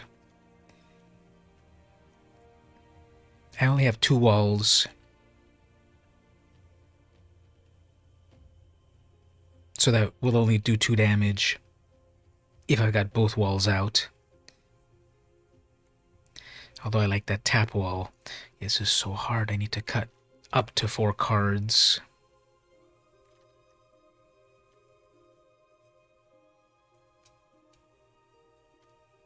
Yeah, let's cut those walls. If the deck is supposed to be tuned on a theme, I'm spreading too many themes. Defender theme, tokens theme, domain theme. So it hurts, but let's cut those walls. I'm not doing a wall deck. There's flyers, tokens. The walls look like a safe bet. Now you're making me rethink it. If I put those 2 back, we still need to cut 2 to 4 cards. The walls look good because they tap plus the damage, but then we're at 44 cards and then we're diluting the draws. So then what do we cut if we put the 2 walls back? We have removal, we have flyer, we have tokens. Pilfer, I guess. Yeah, let's cut Pilfer. Do we need 2 of these 1/1s? When they die, give something -1. That'll take down a 3/3. Or pick off a 1/1 that is annoying. A 3/2 that damages us 2. But they can double block it and we got damage 2. Although we get it out on turn 2, we can race them. 1/3 reach. 2/1 flyer, gain life.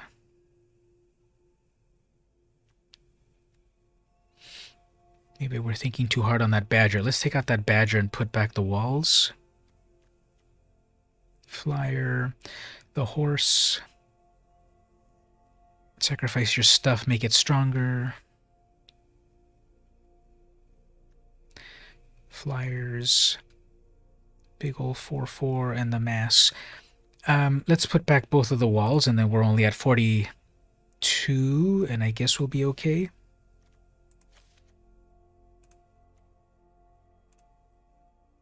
Keep the goblins a toxic thing. Yeah, because it's unlimited. Every life counts, and we don't have life gain, right? Nothing had life gain. So maybe this toxic thing, which hurts us, but they can easily be double blocked. And then we're out 2 life. Although if we get lucky and take it out right away on turn 2, and then start hitting them or pressuring them, 3 damage is 3 damage. Only 2 mana. 42 cards here. If we cut it out, we're at 41. If we leave it at 42, it's not horrible.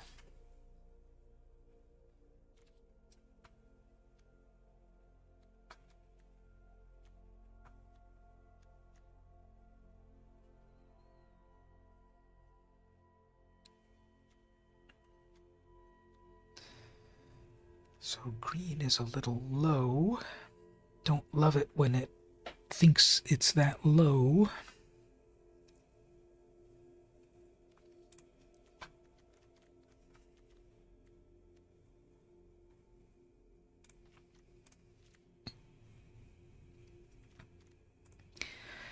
"17 lands, 1 dual land in green and black.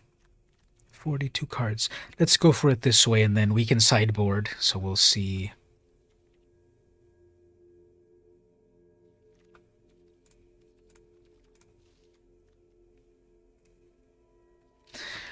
Let's give it a shot with this. We have stuff. We've got some removal. We've got some creatures. We got some synergies.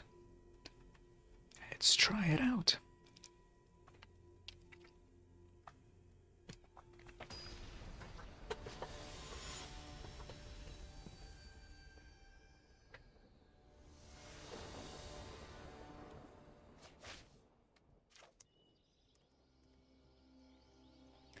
They go first. No white mana, no black mana.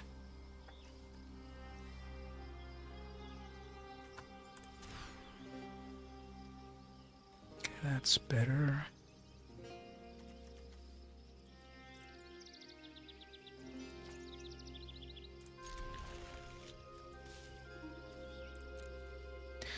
Turn 1 swarm. There we go. I got my 3 colors. It's a 1/1 with Death Touch. They're playing the longer...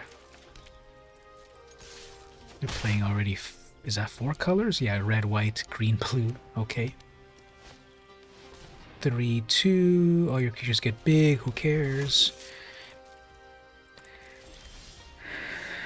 There's removal there.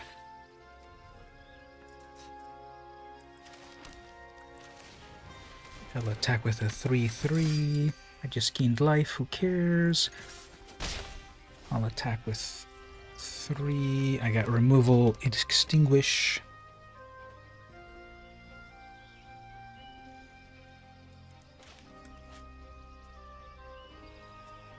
You don't have enough to pay for that yet. Pausing for priority, they have a combat trick. 1/1 Death Touch. They're playing all the colors. Pausing for either red or white mana, so they have a combat trick there.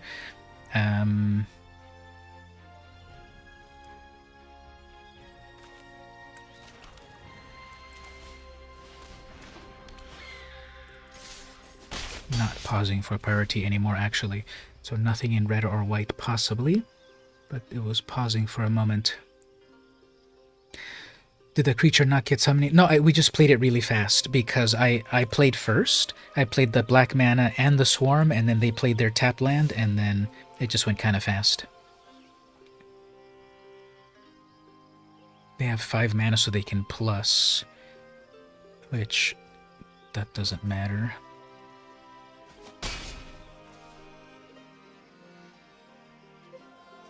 And I have my removal there. Although when I summon this apparition, it'll make that 2/3 stronger. Oh man, fine. So they got the one.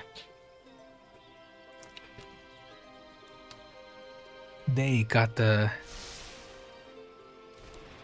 kicker on that. That's okay. Let's play this. That gets bigger. Attack with that. Hold back the swarm. Oh man. They got the artillery blast. So lucky. Fine. They got all of the... They have the exact challenge that we had. Ooh, artillery blast versus runic thing. Theirs worked. Alright, so let's see if they don't have the... give your creature... No, okay, they pass. Fine. I have my own artillery blast. Okay. Well, let's do this. Black, and black, and black, and black.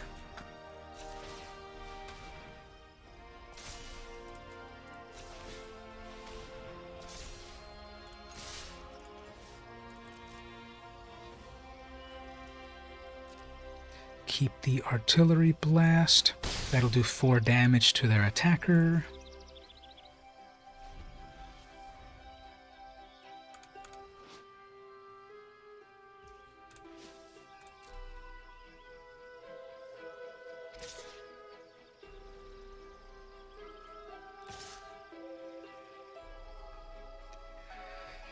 Two attacks. Have your own artillery blast.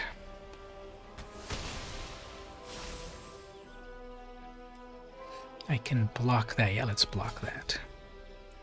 Try to block that. Alright. Their side is empty. They bring out another 3/2. They've got their own freaking tap here. Great.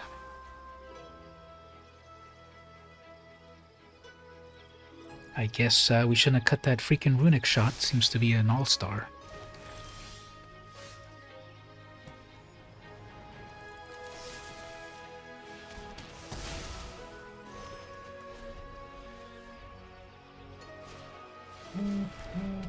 We got a worthless vehicle.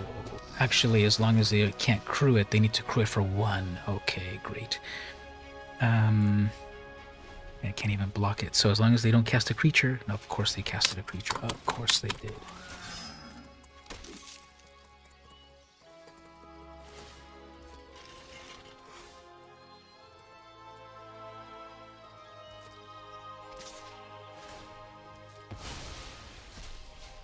And then they're gonna do a freaking loop right here where they just keep bringing it back and forth, making more tokens. Okay. And then we whiff. Okay, we'll just hold on here.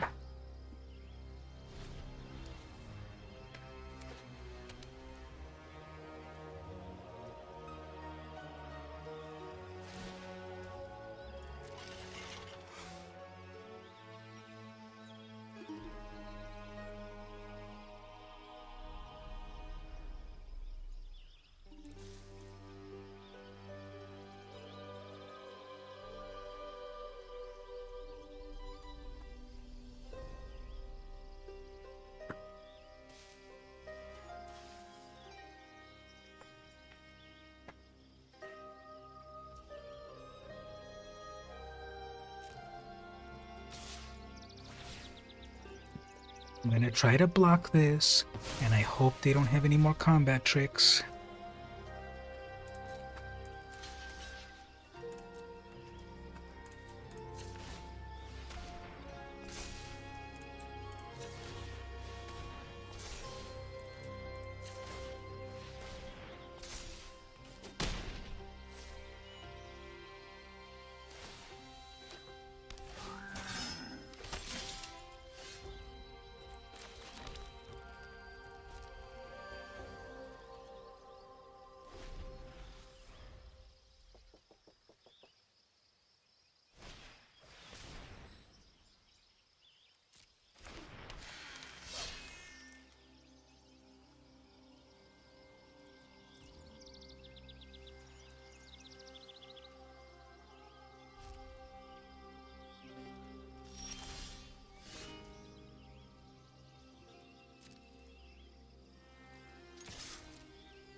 Yes, it's a shade, but they have a lot of board advantage, so it's very hard to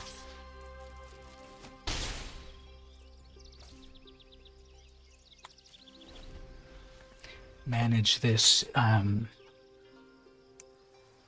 It's lethal next turn if I survive here. That's 4, 5, 6, 7, 8, 9, 10, 11. That's 11 lethal for me, but I can pump that knight in. It's got first strike. And hopefully they don't have any more combat tricks.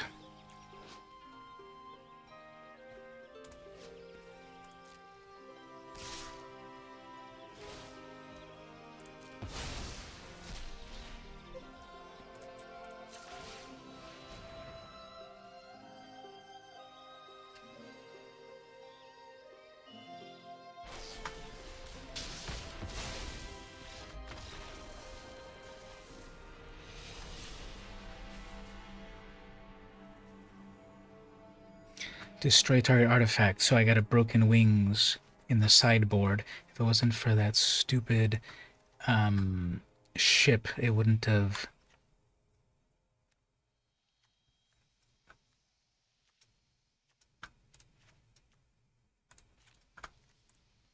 The tables turned as soon as that ship came out. And I probably didn't manage my shade well enough. I had enough to pump it properly at the same time to do that removal or whatever I did, but it didn't work out. All right, so here we have everything in hand is black. That's funny.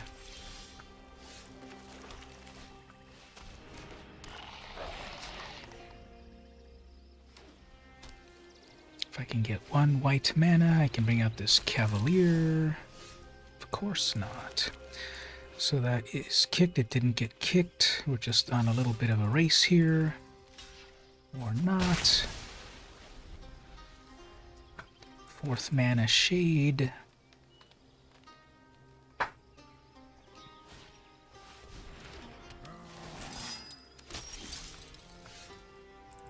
Well, we're going to lose this time because we're not getting any more mana.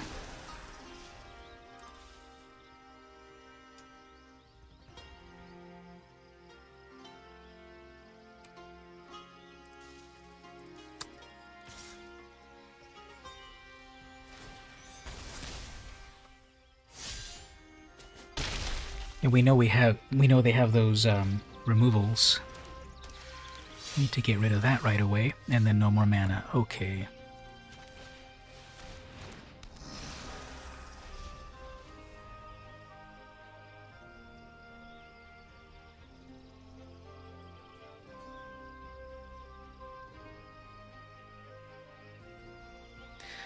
That Beast Collar can get out of hand very easily for them. They just summon a creature, it gets bigger and bigger.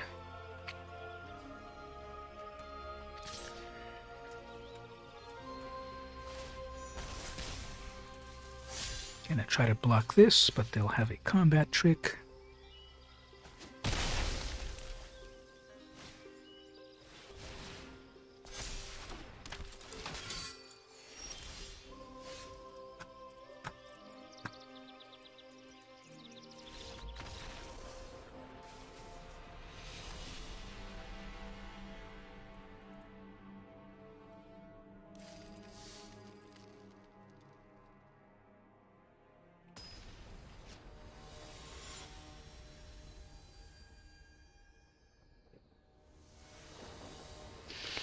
Alright, let's try again and let's see if we get some better draws.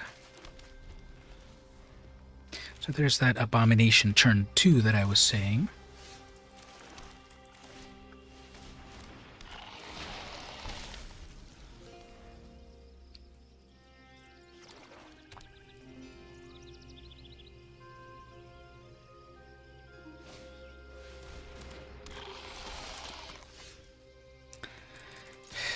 Missing mana again.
50 Shades of Liliana.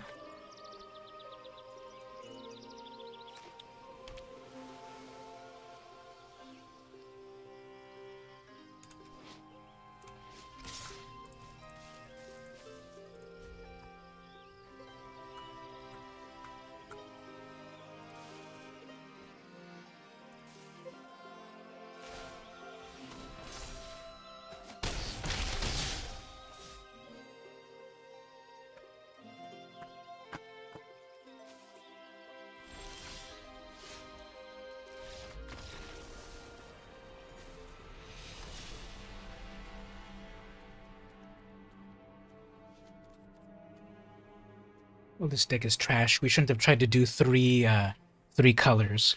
That was way too much. Trying to justify 3 colors, as we've seen before. 3 colors is pretty challenging. So, as we're seeing here, this deck's not coming together. It's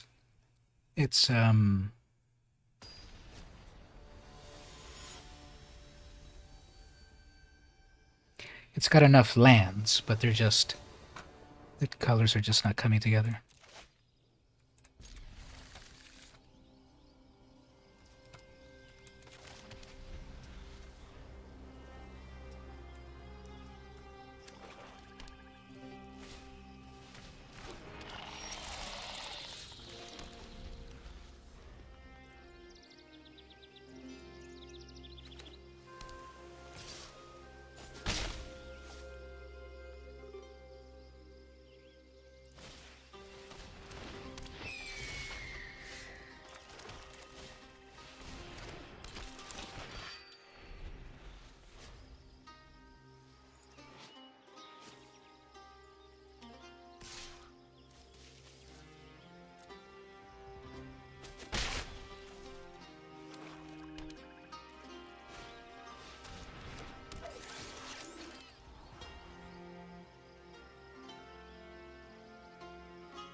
All right, so they're playing 3 colors. Not really seeing a big theme so far.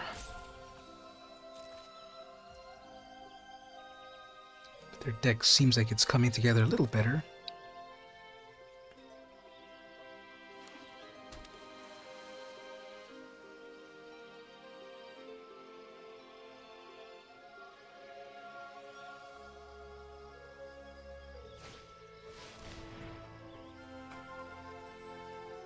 Alright, I definitely need white mana to take care of that.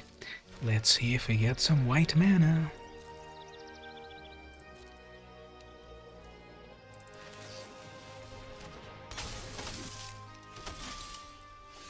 No, of course not.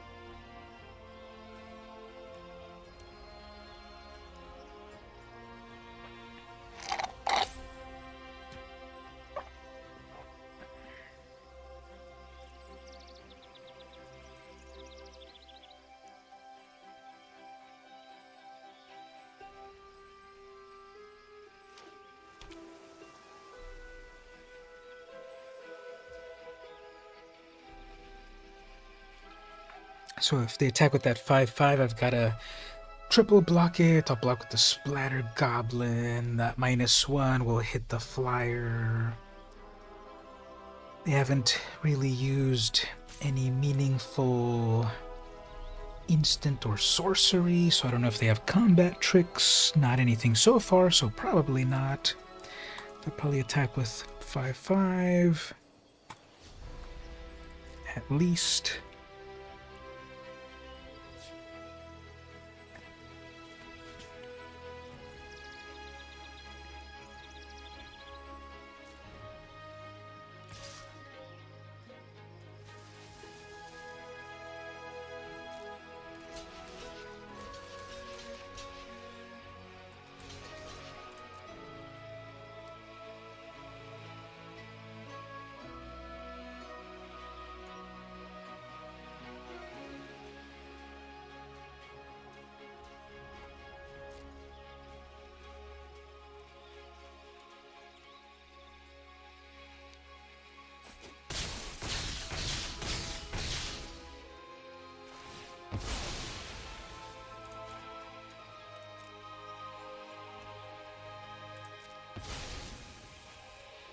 At least now I can summon my Writhing Necromass.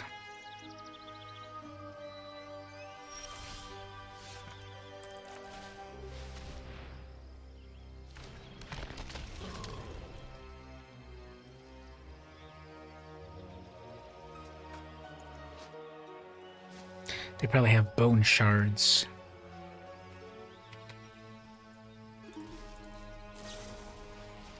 Or a timely interference gets a -1 until end of turn.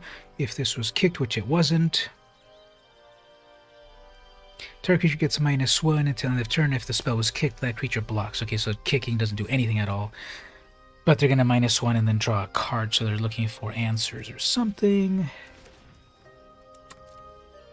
They still have some other combat trick.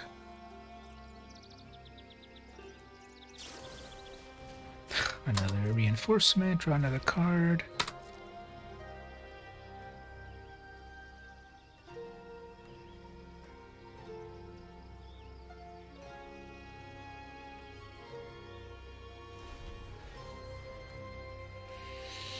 They still pause for priority for something, so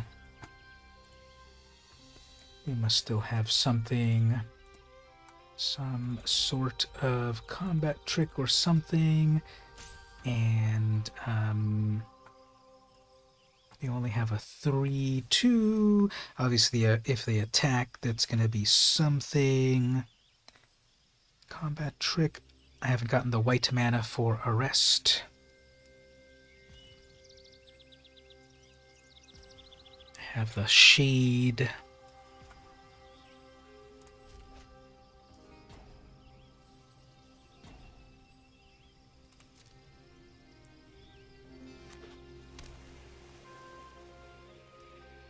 Four, five, six, seven mana in total.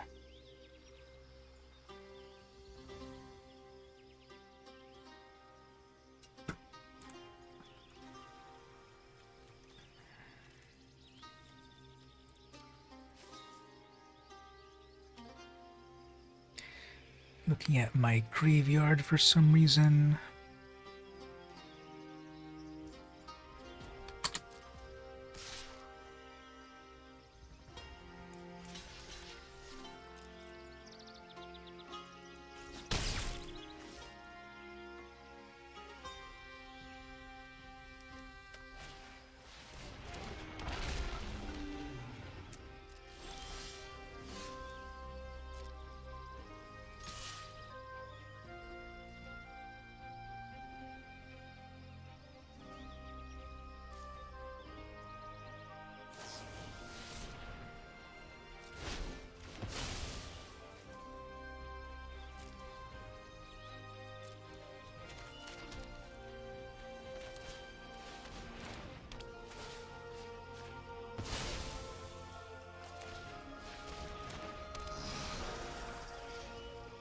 So they kicked a tribute to Urborg. -2 until end of turn. If it was kicked, that creature gets an additional -1 until end of turn for each instant in your graveyard. Alright, so it was a big old kicked spell that did a whole lot. But that's what they have more of in their hand, so there's going to be an annoying slow player here. Let's try to just go in with a bunch of shade damage here. Race them.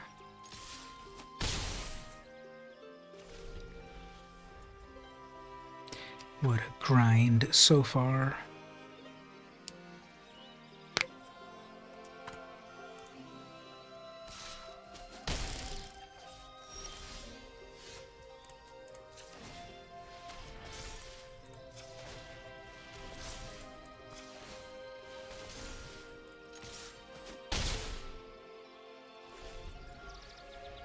Two more and they're dead, 3 more and I'm dead.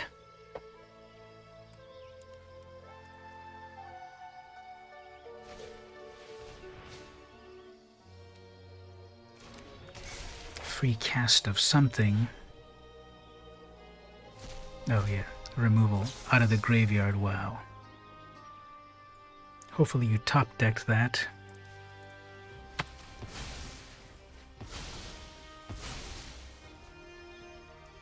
They jump directly to the chapter.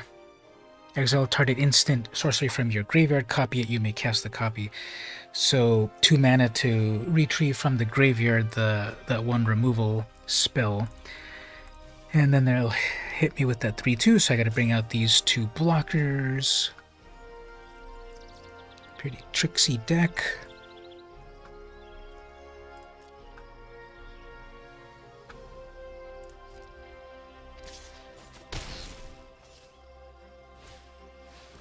They have their own shade.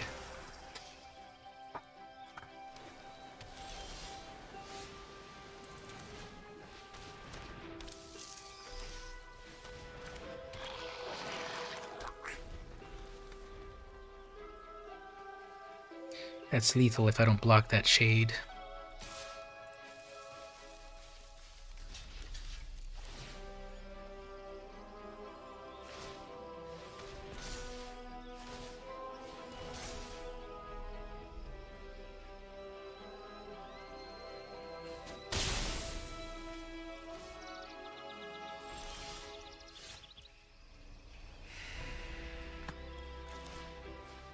I hate this like final edge of the seat type of gameplay because I can't tap down their shade until it's my turn.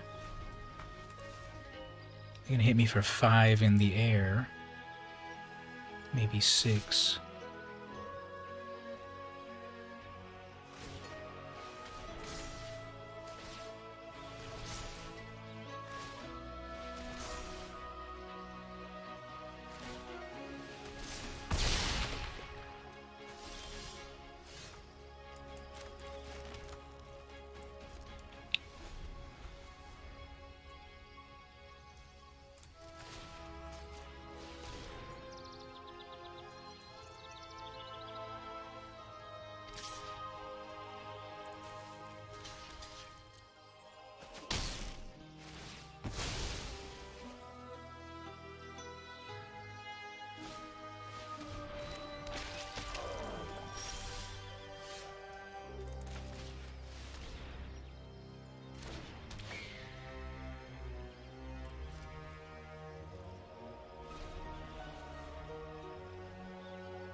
Alright, let's take a break.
Alright, everyone, we'll get back to the gameplay in a moment, but I don't think the kitty has been on stream for a little while, so we'll put him on the camera here for a moment.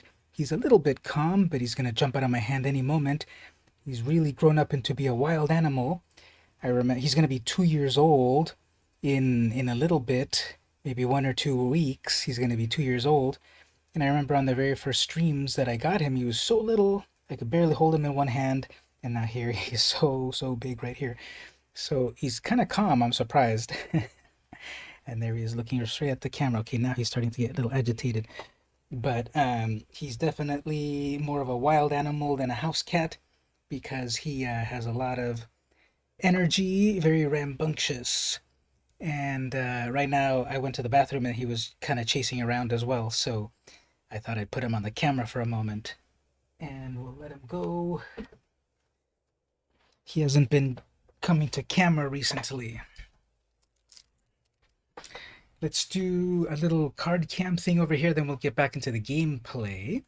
I need to pare down that deck to just to be 2 colors. It's not working out as 3, but before that, as a palette cleanser, let's look at this comic over here. So, Bucky O'Hare was a originally a comic, and then it was a TV show and some really cool video games. And Bucky O'Hare debuted in a comic called Echo of Future Past. And then he got his own series. So this is number 2 of the regular series. I do have the first appearance, Echo of Future Past, and it's elsewhere in the room. But here's issue number 2. Lots of action. Remember the names of the characters? Bucky O'Hare, Deadeye Duck, and Willie DeWitt. And they're battling the Toad Empire in an alternate reality. So, Continuity Comics is the publisher that was publishing Echo of Future Past, which was a black and white, no, it was a color, anthology, fantasy, sci-fi, etc. And Bucky O'Hare debuted in that issue number 1. Got popular and stuff, and then they made its own comic, although it didn't really last. It was only 5 issues long. But then there was the TV show, which I think it was 1 season, 20 episodes or something, and Video Games and Toys. So Continuity Comics was a publisher from like 1982 to 1992 or so. And the action happening here with the cover. Arr, Willie, don't worry. Soon as we ditch these toadies, we'll be okay. And then all of these toads are coming at him. Now this is surprising, but this is a cool cover, but it's also a bad cover in that one of the main characters, you see the back of the head, and that's like bad storytelling. Never show the back of the head of the character. Yeah, he's looking at. That's the joke that okay, they're looking back at these toads, but Willie's looking at more toads coming. Sure, but it just doesn't.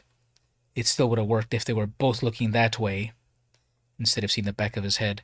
The toad ship reminds you of the Baron Greenback from Danger Mouse. Ooh, I haven't thought of Danger Mouse in a long time, but yeah, Danger Mouse was another good one. Bucky O'Hare, remember that one? Don't know if you had the comic, maybe 1 or 2. So this is the cover there, and then right away we got action. We'll look at that in just a moment. But we have the first cover, the first interior page here with so much action. This is just your number 2. We had Jenny, the psychic space cat, and all of this stuff happening. So Continuity Comics is one of these long-forgotten publishers, and one of their characters was Crazy Man, coming soon from Continuity. And so legally distinct Joker type of character. But that was one of their characters, Crazy Man. I don't remember the story about it at all. Now, what was cool about Continuity Comics is the quality of their color was better than Marvel and DC at the time. Now, this is 1991, and the first continuity books were in the early 80s. In the early 80s, the Marvel and the DC color was pretty bad. They were going with really cheap inks, really cheap newsprint. That was common. Continuity wanted to show off their brand new comics, and they had way better color than Marvel and DC. And so I was comparing these issues with the first appearance on in Echo of Future Past, and it's even better. The colors are even better. The newsprint is even better. And I was kind of surprised that on his own series they kind of decreased the quality a little, but this quality is still better than a Marvel or a DC comic. So on the other first appearance, if you can believe, it was even better quality printing and such. So this is kind of the origin. Willie is in our human dimension. The Bucky O'Hare is happening in the Toad dimension, the Aniverse. So here it is. So Echo of Future Past was this anthology series. I think it went for 12 issues. And we had the very first Bucky right there, first on the cover, issue 3. And all of these other characters that are so unknown. Megalith, Armor, Zero Patrol. And Neil Adams was the big name artist. He did work on Marvel and DC, but then he started his own company, Continuity Comics. And the Neil Adams style, he just actually died this year or last year, very recently, and the whole comics world mourned him because, yeah, Neil Adams is a very, very, very good artist, big name in the world of comics. And got this origin issue of Bucky. I remember playing, and then there they go, the meet. They somehow connect their gadgets or something, and then across the 2 dimensions, Bucky comes into the human world. Great mother of rabbits, it's some giant pink, half-shaved mad berserker baboon. Watch out, Bucky, it's got a lightsaber. You know, he's holding his flashlight. So that's their first meeting right there. Lots of great posing and action. And then stuff happens with the interplanetary dimensional thing. And then they get warped back into the Aniverse, and Willie comes with them. And that was all done without CGI. You had to hand draw this space distortion. Well, this is 91. Well, this was originally published in Echo of Future Past, which I believe was around 85, 86. There's no date on this, but somewhere around there. And then he got his own series in 91. Only 5 issues. It's an incomplete series. And this is one of these characters that might be ripe for a reboot or a continuation or whatever. And this awakened this what am I trying to say? This sprouted a whole generation of furry fans, because here we go. There's a sexy psychic cat girl kissing Willie, and he's like, oh golly. And so we got green rabbits and 4-armed ducks, psychic cat girls, a fascist toad empire, space adventures in another dimension. Yeah, that's the name. Blinky. That's the name of the little robot. I think I skipped it, but they accidentally killed. They have Bucky's crew had an ape, second mate or something, and I think somewhere here, the interdimensional portal killed him. So then that's why Willie joins the crew, I believe. I think they made that softer in the animation because it was, Saturday morning. But in the original comic, I'm pretty sure that character got zapped, and that's why Willie took over. So here's some other long-forgotten characters. The hybrids. The hybrids. They're looking for a place to crash. Meanwhile, they'll be hanging out with the Revengers. And then there's Megalith. That was like their Superman version character sort of guy. And then Jason Kitter is Toy Boy. So some kid with a big old mech suit. You've never seen anyone quite like him. There's an address coming from Continuity. So the big draw here is that he's a kid with a mech suit. More Bucky action. That looks a really good art on that one. Our sensor probes show no force field and indicate the presence of only one life form. Remember the bad guy Al Negator. So here they're back on the human world for some reason. And then Willie's going to go with them, and he leaves a note for his family.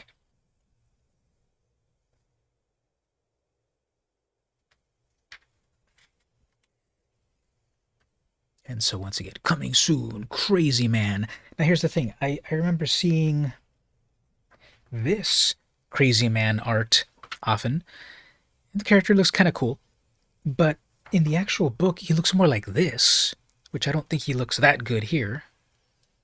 So I don't know why it was this disconnect between the styles of the character here versus here, and it doesn't really tell you coming soon. Oh, what's a brand new series?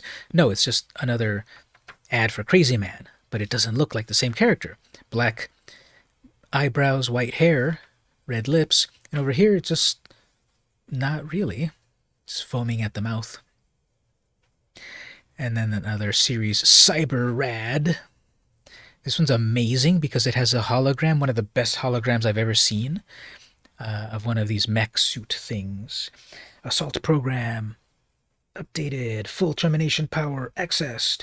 No, it's got me. Cable is electrified. Yeah. And then he's battling cybernetic something or others. Cyberrad. And then, so here it is. This comic is about to become Bucky O'Hare the TV show and Bucky O'Hare the toys. So they had Bucky toys in the beginning, no Jenny, but as the and then miscolored. Look at that. Oh no, it's properly. Maybe it's properly colored. No, actually, that's a miscolor right there, or it's a very, very, very dark green. But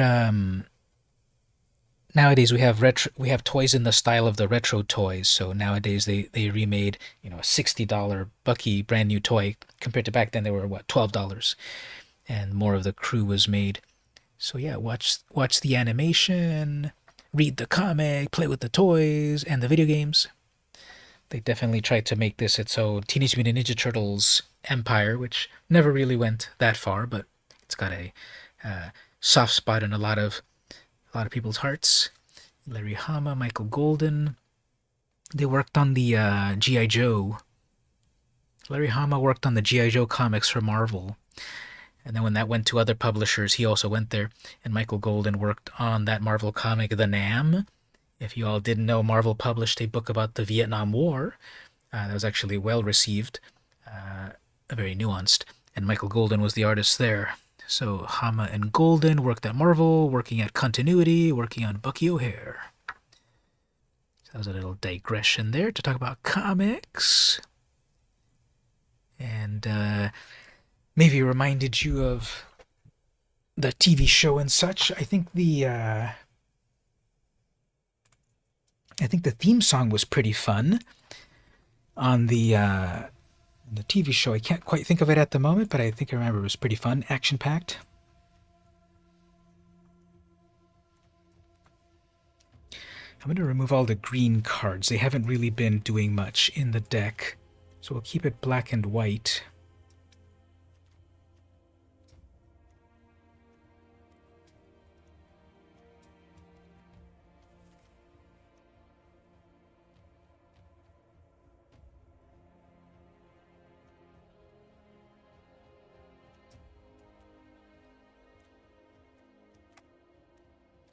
Yeah, after the Ninja Turtles,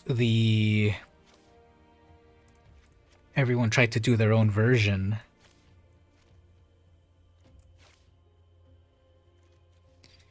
And no one was quite able to replicate the success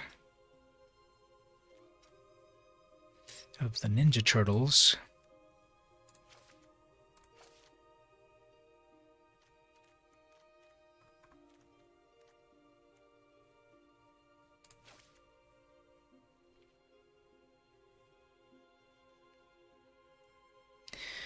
All right, we're going to pare this down to just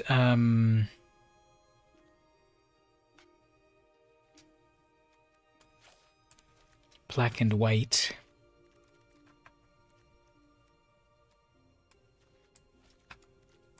I'm gonna give it a shot with only black and white. Green was just not pulling its weight at all. And we'll shift gears here. We were just barely able to get into 40 cards with only black and white. Maybe that will get better results.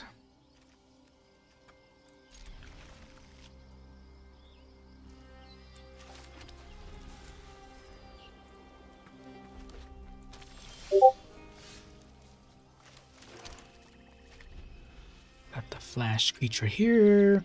Tribute.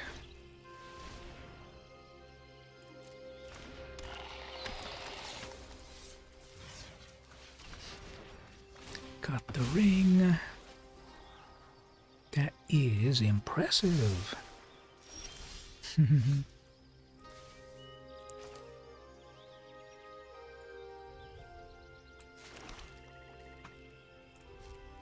That is a really nice ring. Lagomos, Hand of Hatred. It's a 1/3 at the beginning of combat. Create. Ugh, that's gonna be pretty bad. So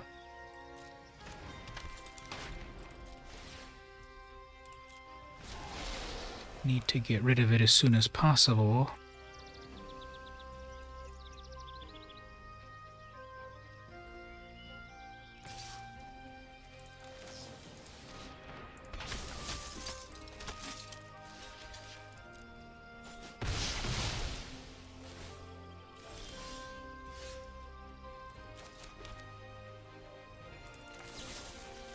Yeah, that's big trouble.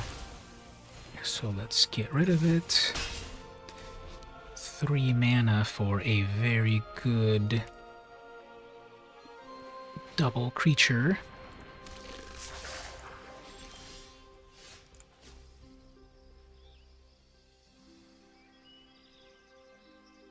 It's got Menace, so I guess we'll tap it down.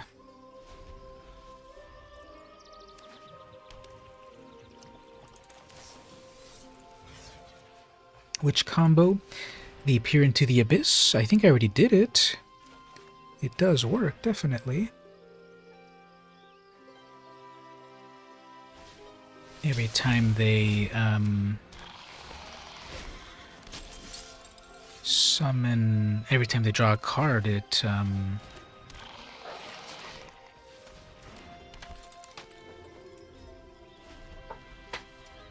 kills them. And if you've got that, I was thinking of maybe making a version of the deck with Shieldred as the commander and then putting a bunch of tutors in there to go tutor for the appropriate card draw trickery.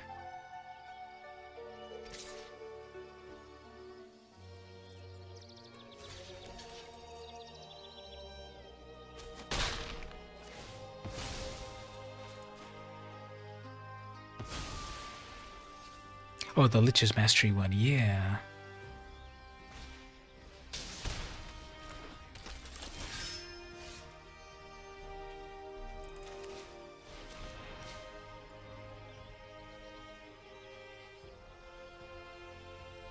Alright, so we're going to try to do a big brain play here. Instead of whatever is in their hand, we're going to deactivate Rivaz. Or that Knight. Add 2 mana, whatever. Now let's deactivate that Knight, Dusk Shadow. So it doesn't even have to be...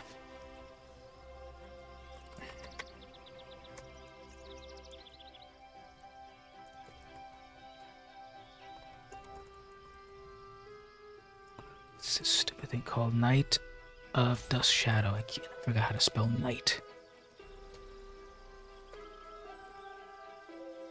So we're going to make their Knight of Dusk Shadow more expensive to cast.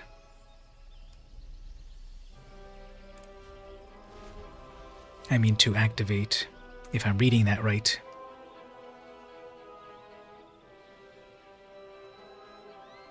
Yeah, it wouldn't affect the Rivaz anyway, so I should have been careful there. Good thing I didn't choose Revans. So they keep hurting themselves from their own pain land. Alright, so there's that runic shot. I guess... let's bring in a flyer, and then which will get stronger as I summon more stuff. I can attack with that. That I can give that a... that can be a 4/3.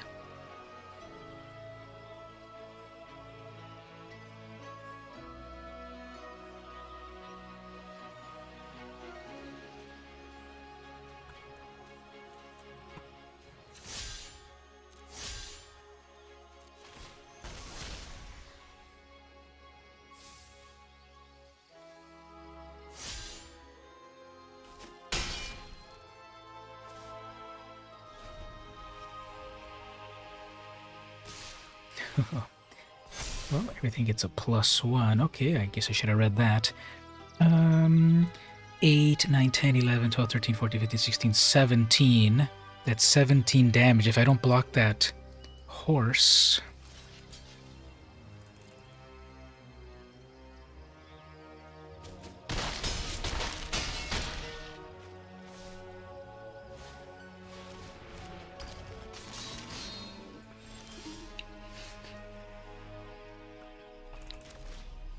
and then of course that doesn't...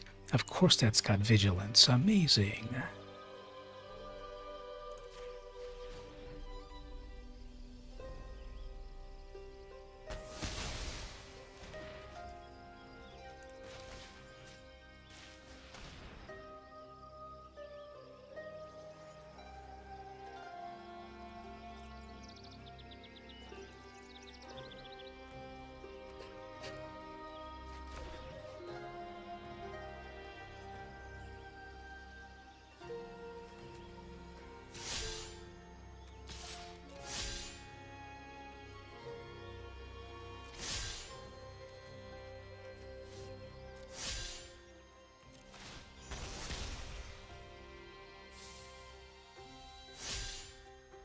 Well, that was a mistake.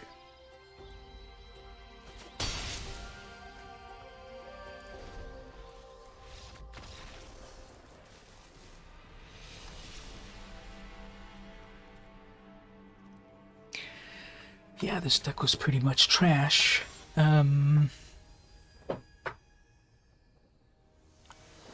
Nothing is really working on the deck.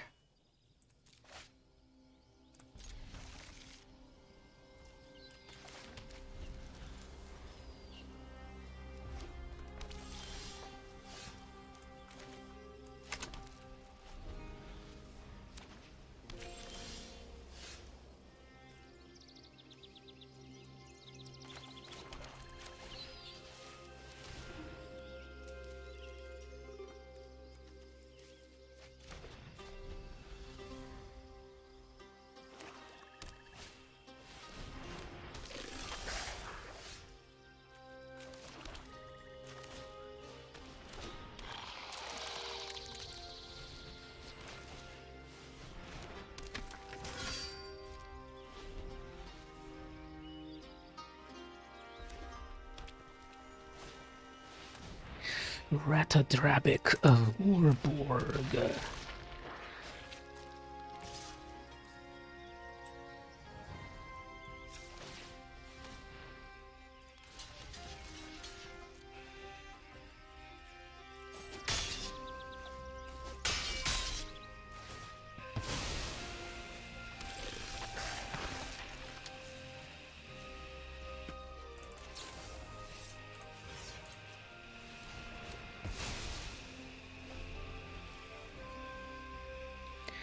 So I need 6 mana to try to deal with that 3/3.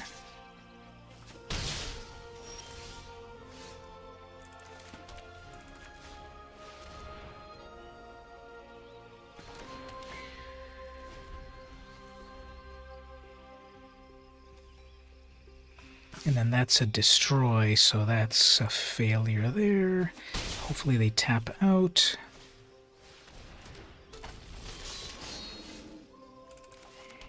Still not enough mana. 3, 4, 5. Wow.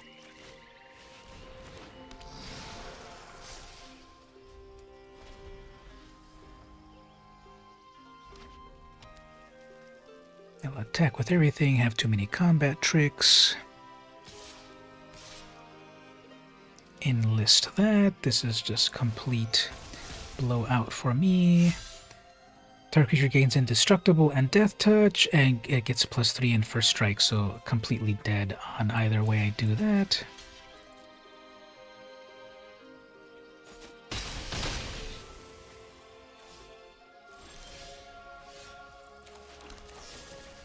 That's, yeah, it's completely dead. They have everything in mind. Okay. Well, worst draft ever there. Streaming for just about 3 hours. We'll play a little bit more of a different deck and then wrap it up for the night. Claim these trash prizes. And play something else before we wrap up for the night.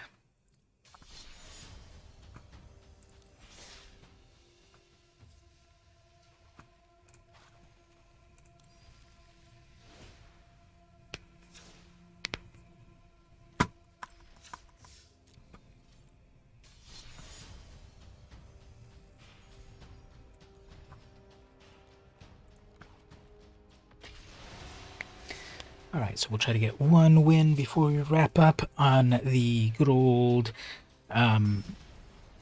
Oswald Lego deck. Okay. I'll do that later. I want to play and actually win something. So, that's a 3 mana for that. We're playing red and green. And that means they're going to have removal. That'll be annoying. Keep that Ornithopter for when I get the Paradox Engine working. Green mana. Green and white. No, that's just regular old green. Wow, the colors on that make it look like it's a green and white land. They'll play a red land. They'll just do a shock on Oswald. Play my Celestis.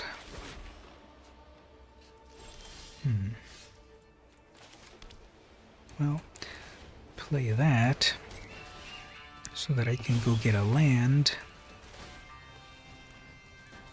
They'll draw another card off of it, I guess. Hopefully that won't bite me. Come back to bite me. Gonna get that land out here. 3rd mana for their Clothis. Probably. If they torch Oswald, they can recast it. If I get my 5th mana, I can play the Familiar and then trade it for the Meteor. No, trade it for the... Okay, that's a good one. And then miss the land drop. So,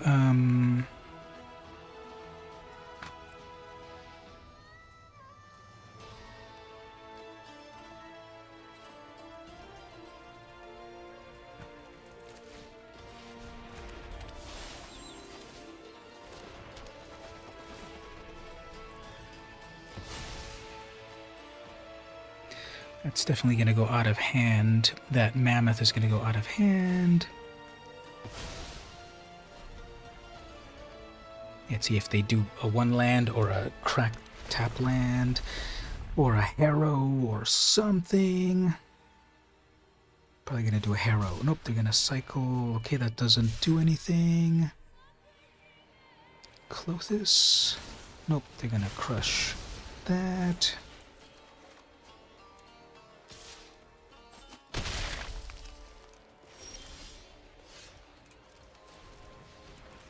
Missing land drops.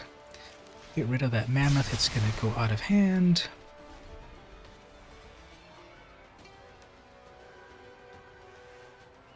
Play the Engine to set up for later.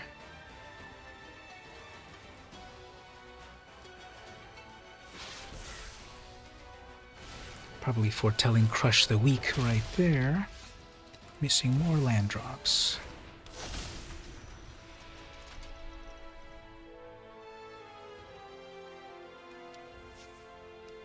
Guess I'll play Aether Flux Reservoir. Or I can play actually the Familiar, then the Reservoir.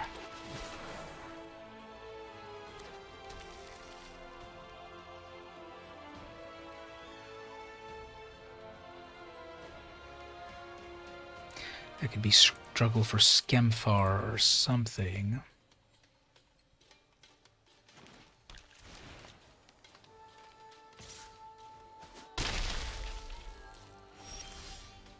Alright, so let's...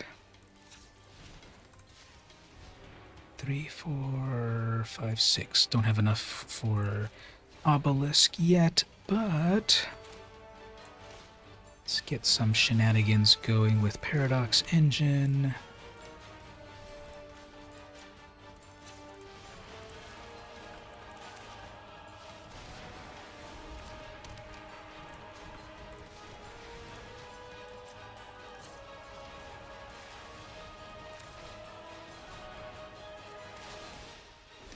That is a mana net positive. Ooh, let's mess with their minds here where we play all of these low-cost things that are actually giving us extra mana.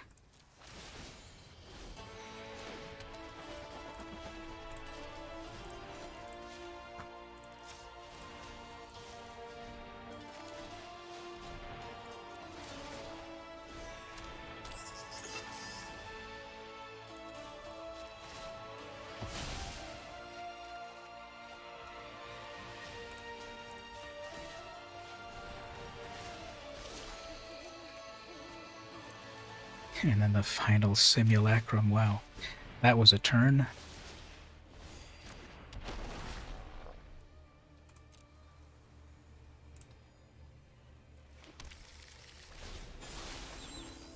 That was a turn. Got a bunch of blockers. Another removal off of that. Who cares? I have blockers. Clothis, who cares?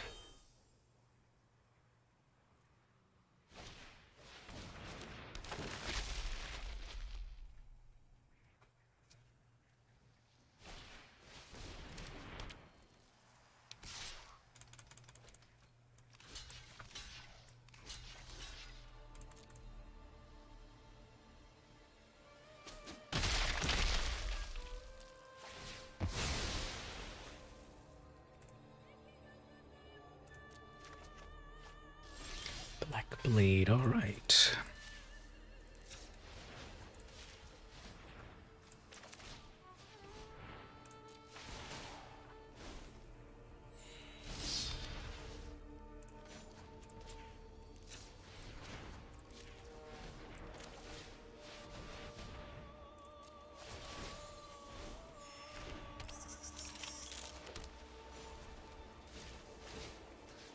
And Oswald is suddenly an 8/8.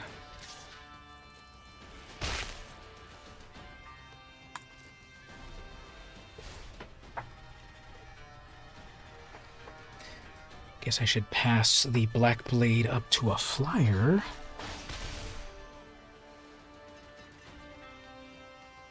Four, 5, 6, 7. I have 7 mana to crack the Obelisk.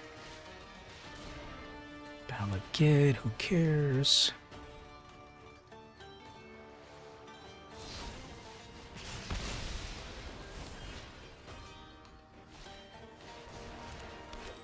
Tap out. Oops, actually, they gotta go get a big creature. What are you gonna go get?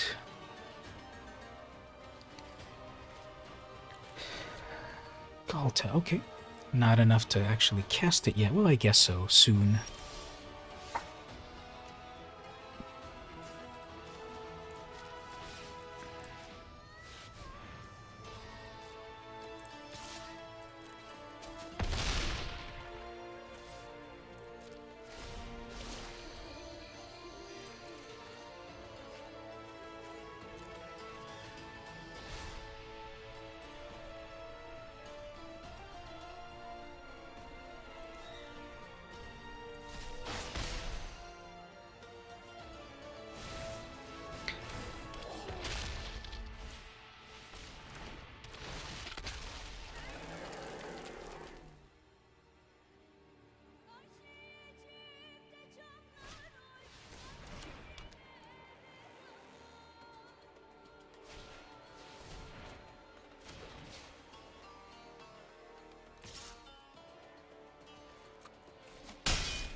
Alright, so we'll play Sculpting Steel to duplicate Aetherflux Reservoir, and then wipe the board.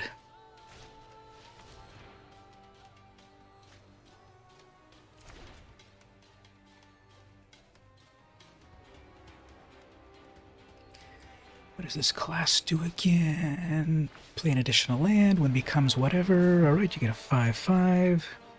Becomes 3. Sure. Big plans. This is so nerdy, but so I've been getting into Reddit and the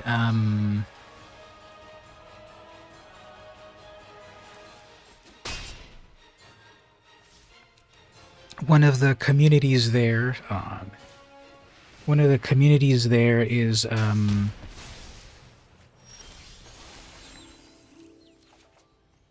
just hold on, let me think about this. Hold on.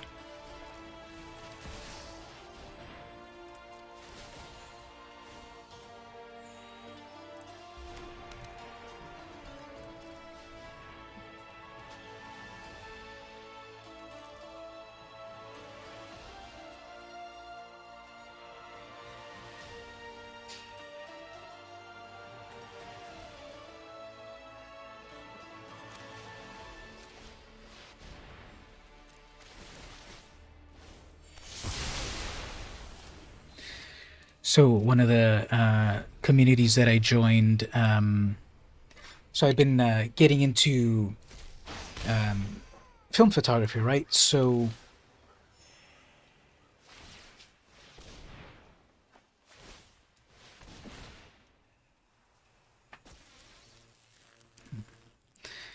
the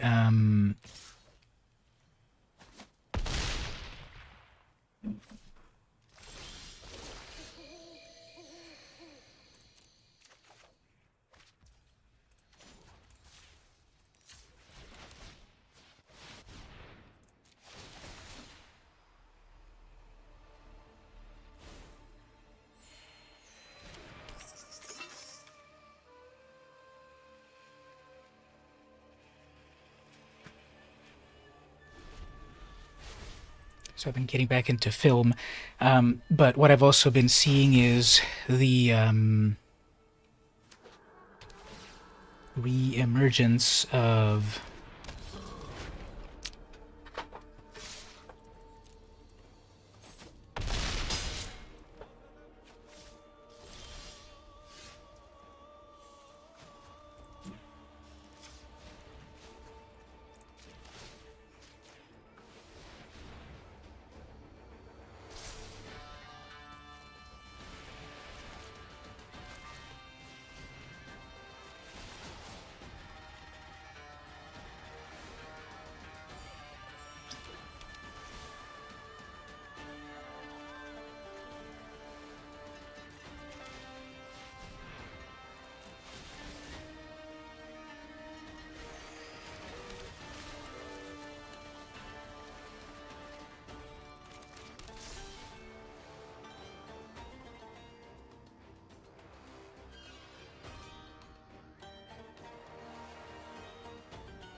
so they've been gonna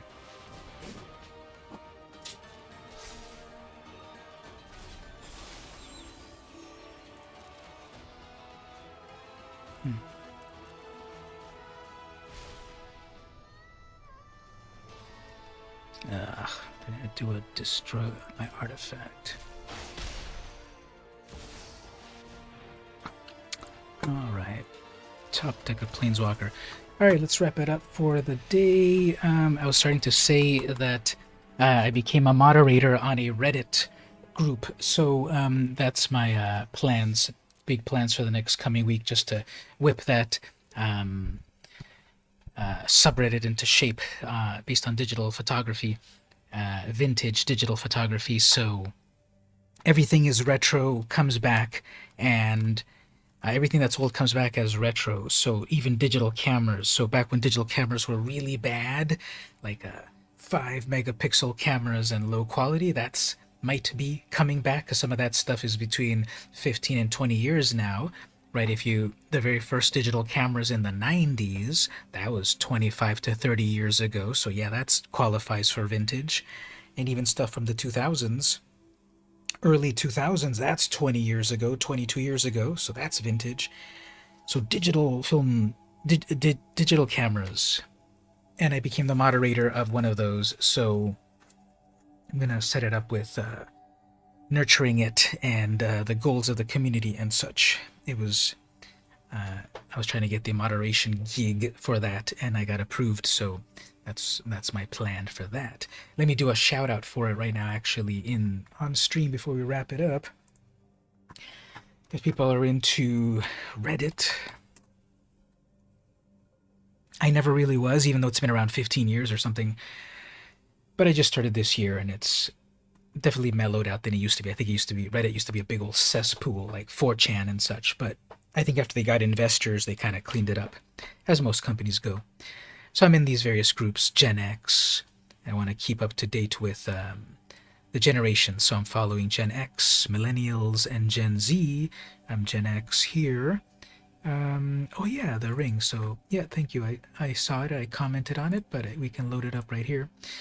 So yeah, it looks very nice and blingy. So congrats to Alicia. And yeah, it's a really, really nice piece. Cool. And so yeah, that's one of the things I'll be doing there on the it's called vintage. Is this alphabetical?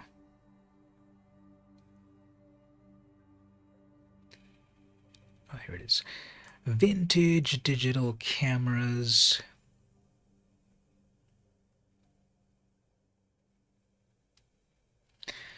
And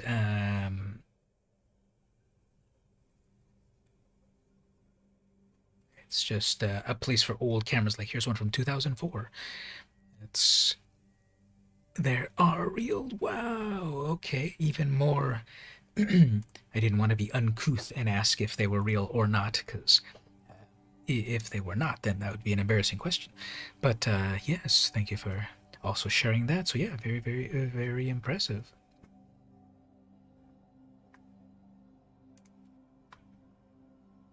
Cat pictures on the internet, of course. So, look at that old clunker from 2004, 7 megapixels. So, this community was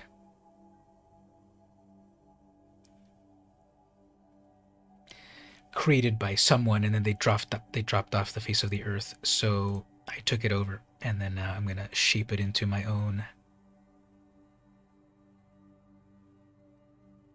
In my image.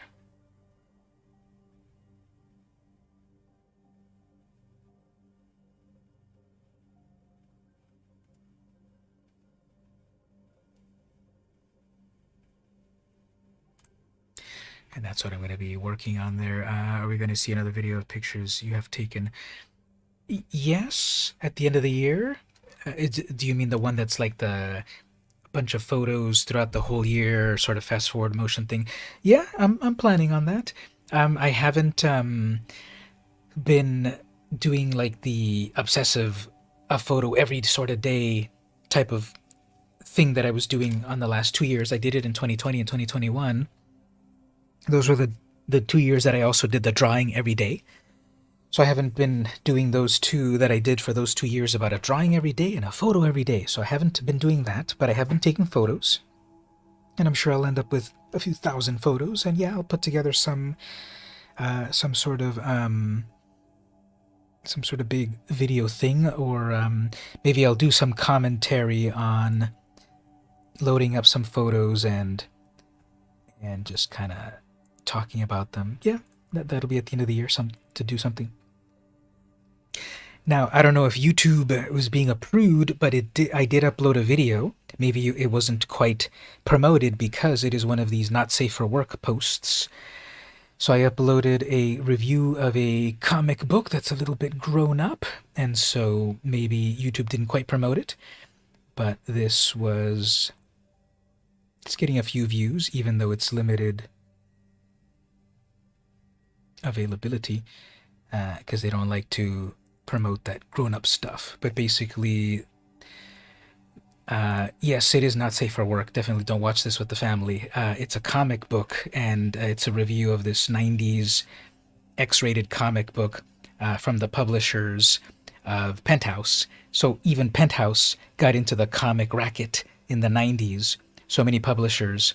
It's called Penthouse's Men's Adventure Comics. So it's like superhero, sexy superheroes and stuff. And yeah, it's like a 15-minute review on this book, and it is not safe for work. So those of you that are grown-ups, you can watch it, but lock the door. So it's got a lot of amazing art, and it's getting good views. It's got just about 100 views so far. And if YouTube didn't promote it, it's because again they're shy about promoting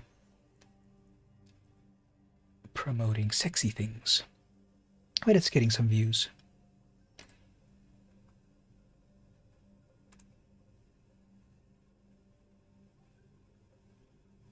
See right here, it is got this big upswing of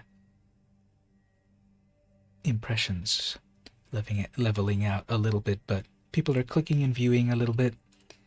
These types of videos aren't gonna really. So I have 0.01 cents profit off of that video so far because I can only make money off of it from YouTube Premium. So the suggested videos algorithm is sending it to people, but it kind of died out recently. So if it cracks 100 or so, that'll be fine. Get my name out there. Not that I'm going to be doing this type of video all the time, but in my stats, it was showing me that the previous X-rated comic I reviewed, Cherry Pop Tart #1, was the top video of this 28 days. So I thought, okay, well, let me chase the algorithm and upload another not safe for work type of comic review and see how that goes. So, plus the top 10 sexy comic covers, that was from 2017. That's also on my top. Again, the channel's not going to pivot to that, but I'm just chasing the algorithm. And then my magic shorts, popular as well. That Ramones video that I did way back in 2016 is in the top 10. And then these magic shorts. Top 5 most valuable Ice Age cards is my 4th most popular video at the moment. Ranking the Adventures in the Forgotten Realms D&D Dragons, 2nd place. So, yeah. Comics, definitely. It's been the whole range of every type of comic, and it's not even just the 90s that this, even in the 60s and the 70s, there were sort of grown-up comics that were underground. And so in the 90s, a bunch of publishers started to make their own comics. Companies, Topps, which used to make all of those cards, right? Topps cards and stuff. They had a company. X-Files was their biggest comic. Techno Comics, which had a contract with Leonard Nimoy, Isaac Asimov, and these science fiction names. They were publishing comics, Techno Comics. What else was there in the 90s? There was Penthouse Comics. They dipped their toe into sexy comics. They only lasted like 4 years or less. And by the end of the 90s, the comic industry was not in good shape, so all of them kind of went away. And then by the 2000s, the big players stuck around, Marvel, DC, Dark Horse, and then new ones came out, IDW and Boom, and they've been around 20 years. So it's a big old rich history of comics. And it's just a little thing I wanted to do. I'm going to do a magic video, of course, coming soon. I guess before we wrap up, we'll put that card into the deck just to not forget about it, and then later on I'll fine-tune it, but for the moment I'll just pop it in there. And maybe make a deck on...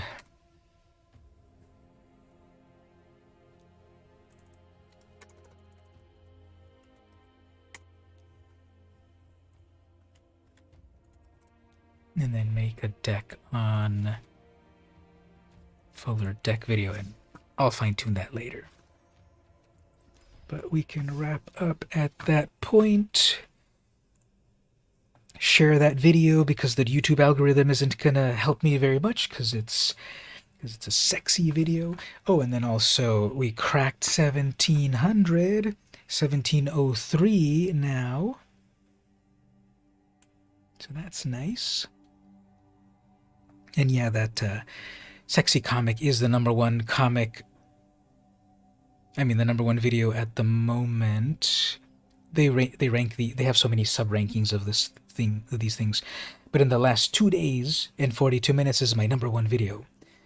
Then if you look at other stats, it's in various places.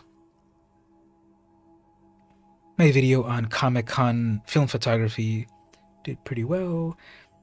The two card combo did well and such. Well, that's some behind the scenes stuff there.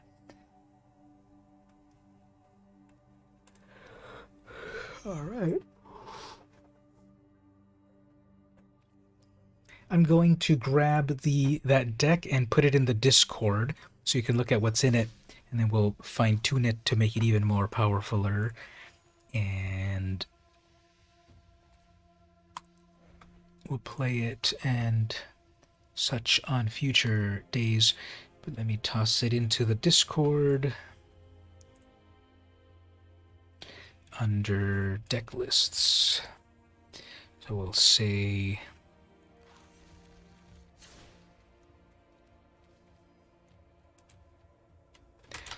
Baird plus, we'll put it in alphabetical order.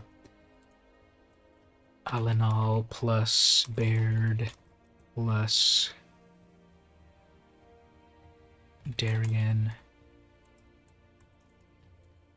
tokens deck.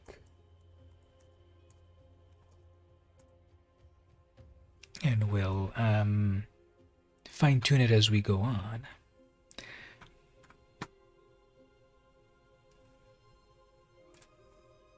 All right, we'll wrap at that point.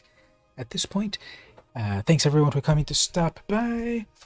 We played some games, cracked some packs, talked some cards and such. Don't forget to like and share my latest videos on YouTube. Be on the lookout for some more coming soon. There's a magic video coming soon, a photography video. So I've always been doing basically magic videos and comic videos, sprinkling in some things once in a while. But I'm also going to start to sprinkle in some photo videos. I got a bunch of photos I've shot and such. I need to put photos that I've shot on film and put some of those out there. And probably on those photo types of videos, I want to do sort of a showcase on, hey, check out these cool photos. But maybe also throw in a photo tip or something, depending on the length of it. That Comic-Con one actually I cut 10 minutes out of it because I went into 10 minutes about how to do a little photo editing and thought that was too long. I think the algorithm, I don't know what the algorithm does. It either likes very short videos. I don't even know what to say. I was going to say it likes very short videos, medium videos, and long videos. Well, that's everything. But I don't know. The algorithm's weird. So those are the 3 types of videos that I'm kind of interested at the moment. Magic, comics, and photography. And so be on the lookout for those in the next few days. So this has been VM Campos. Everyone have a good week. And we'll be back next time for more magic.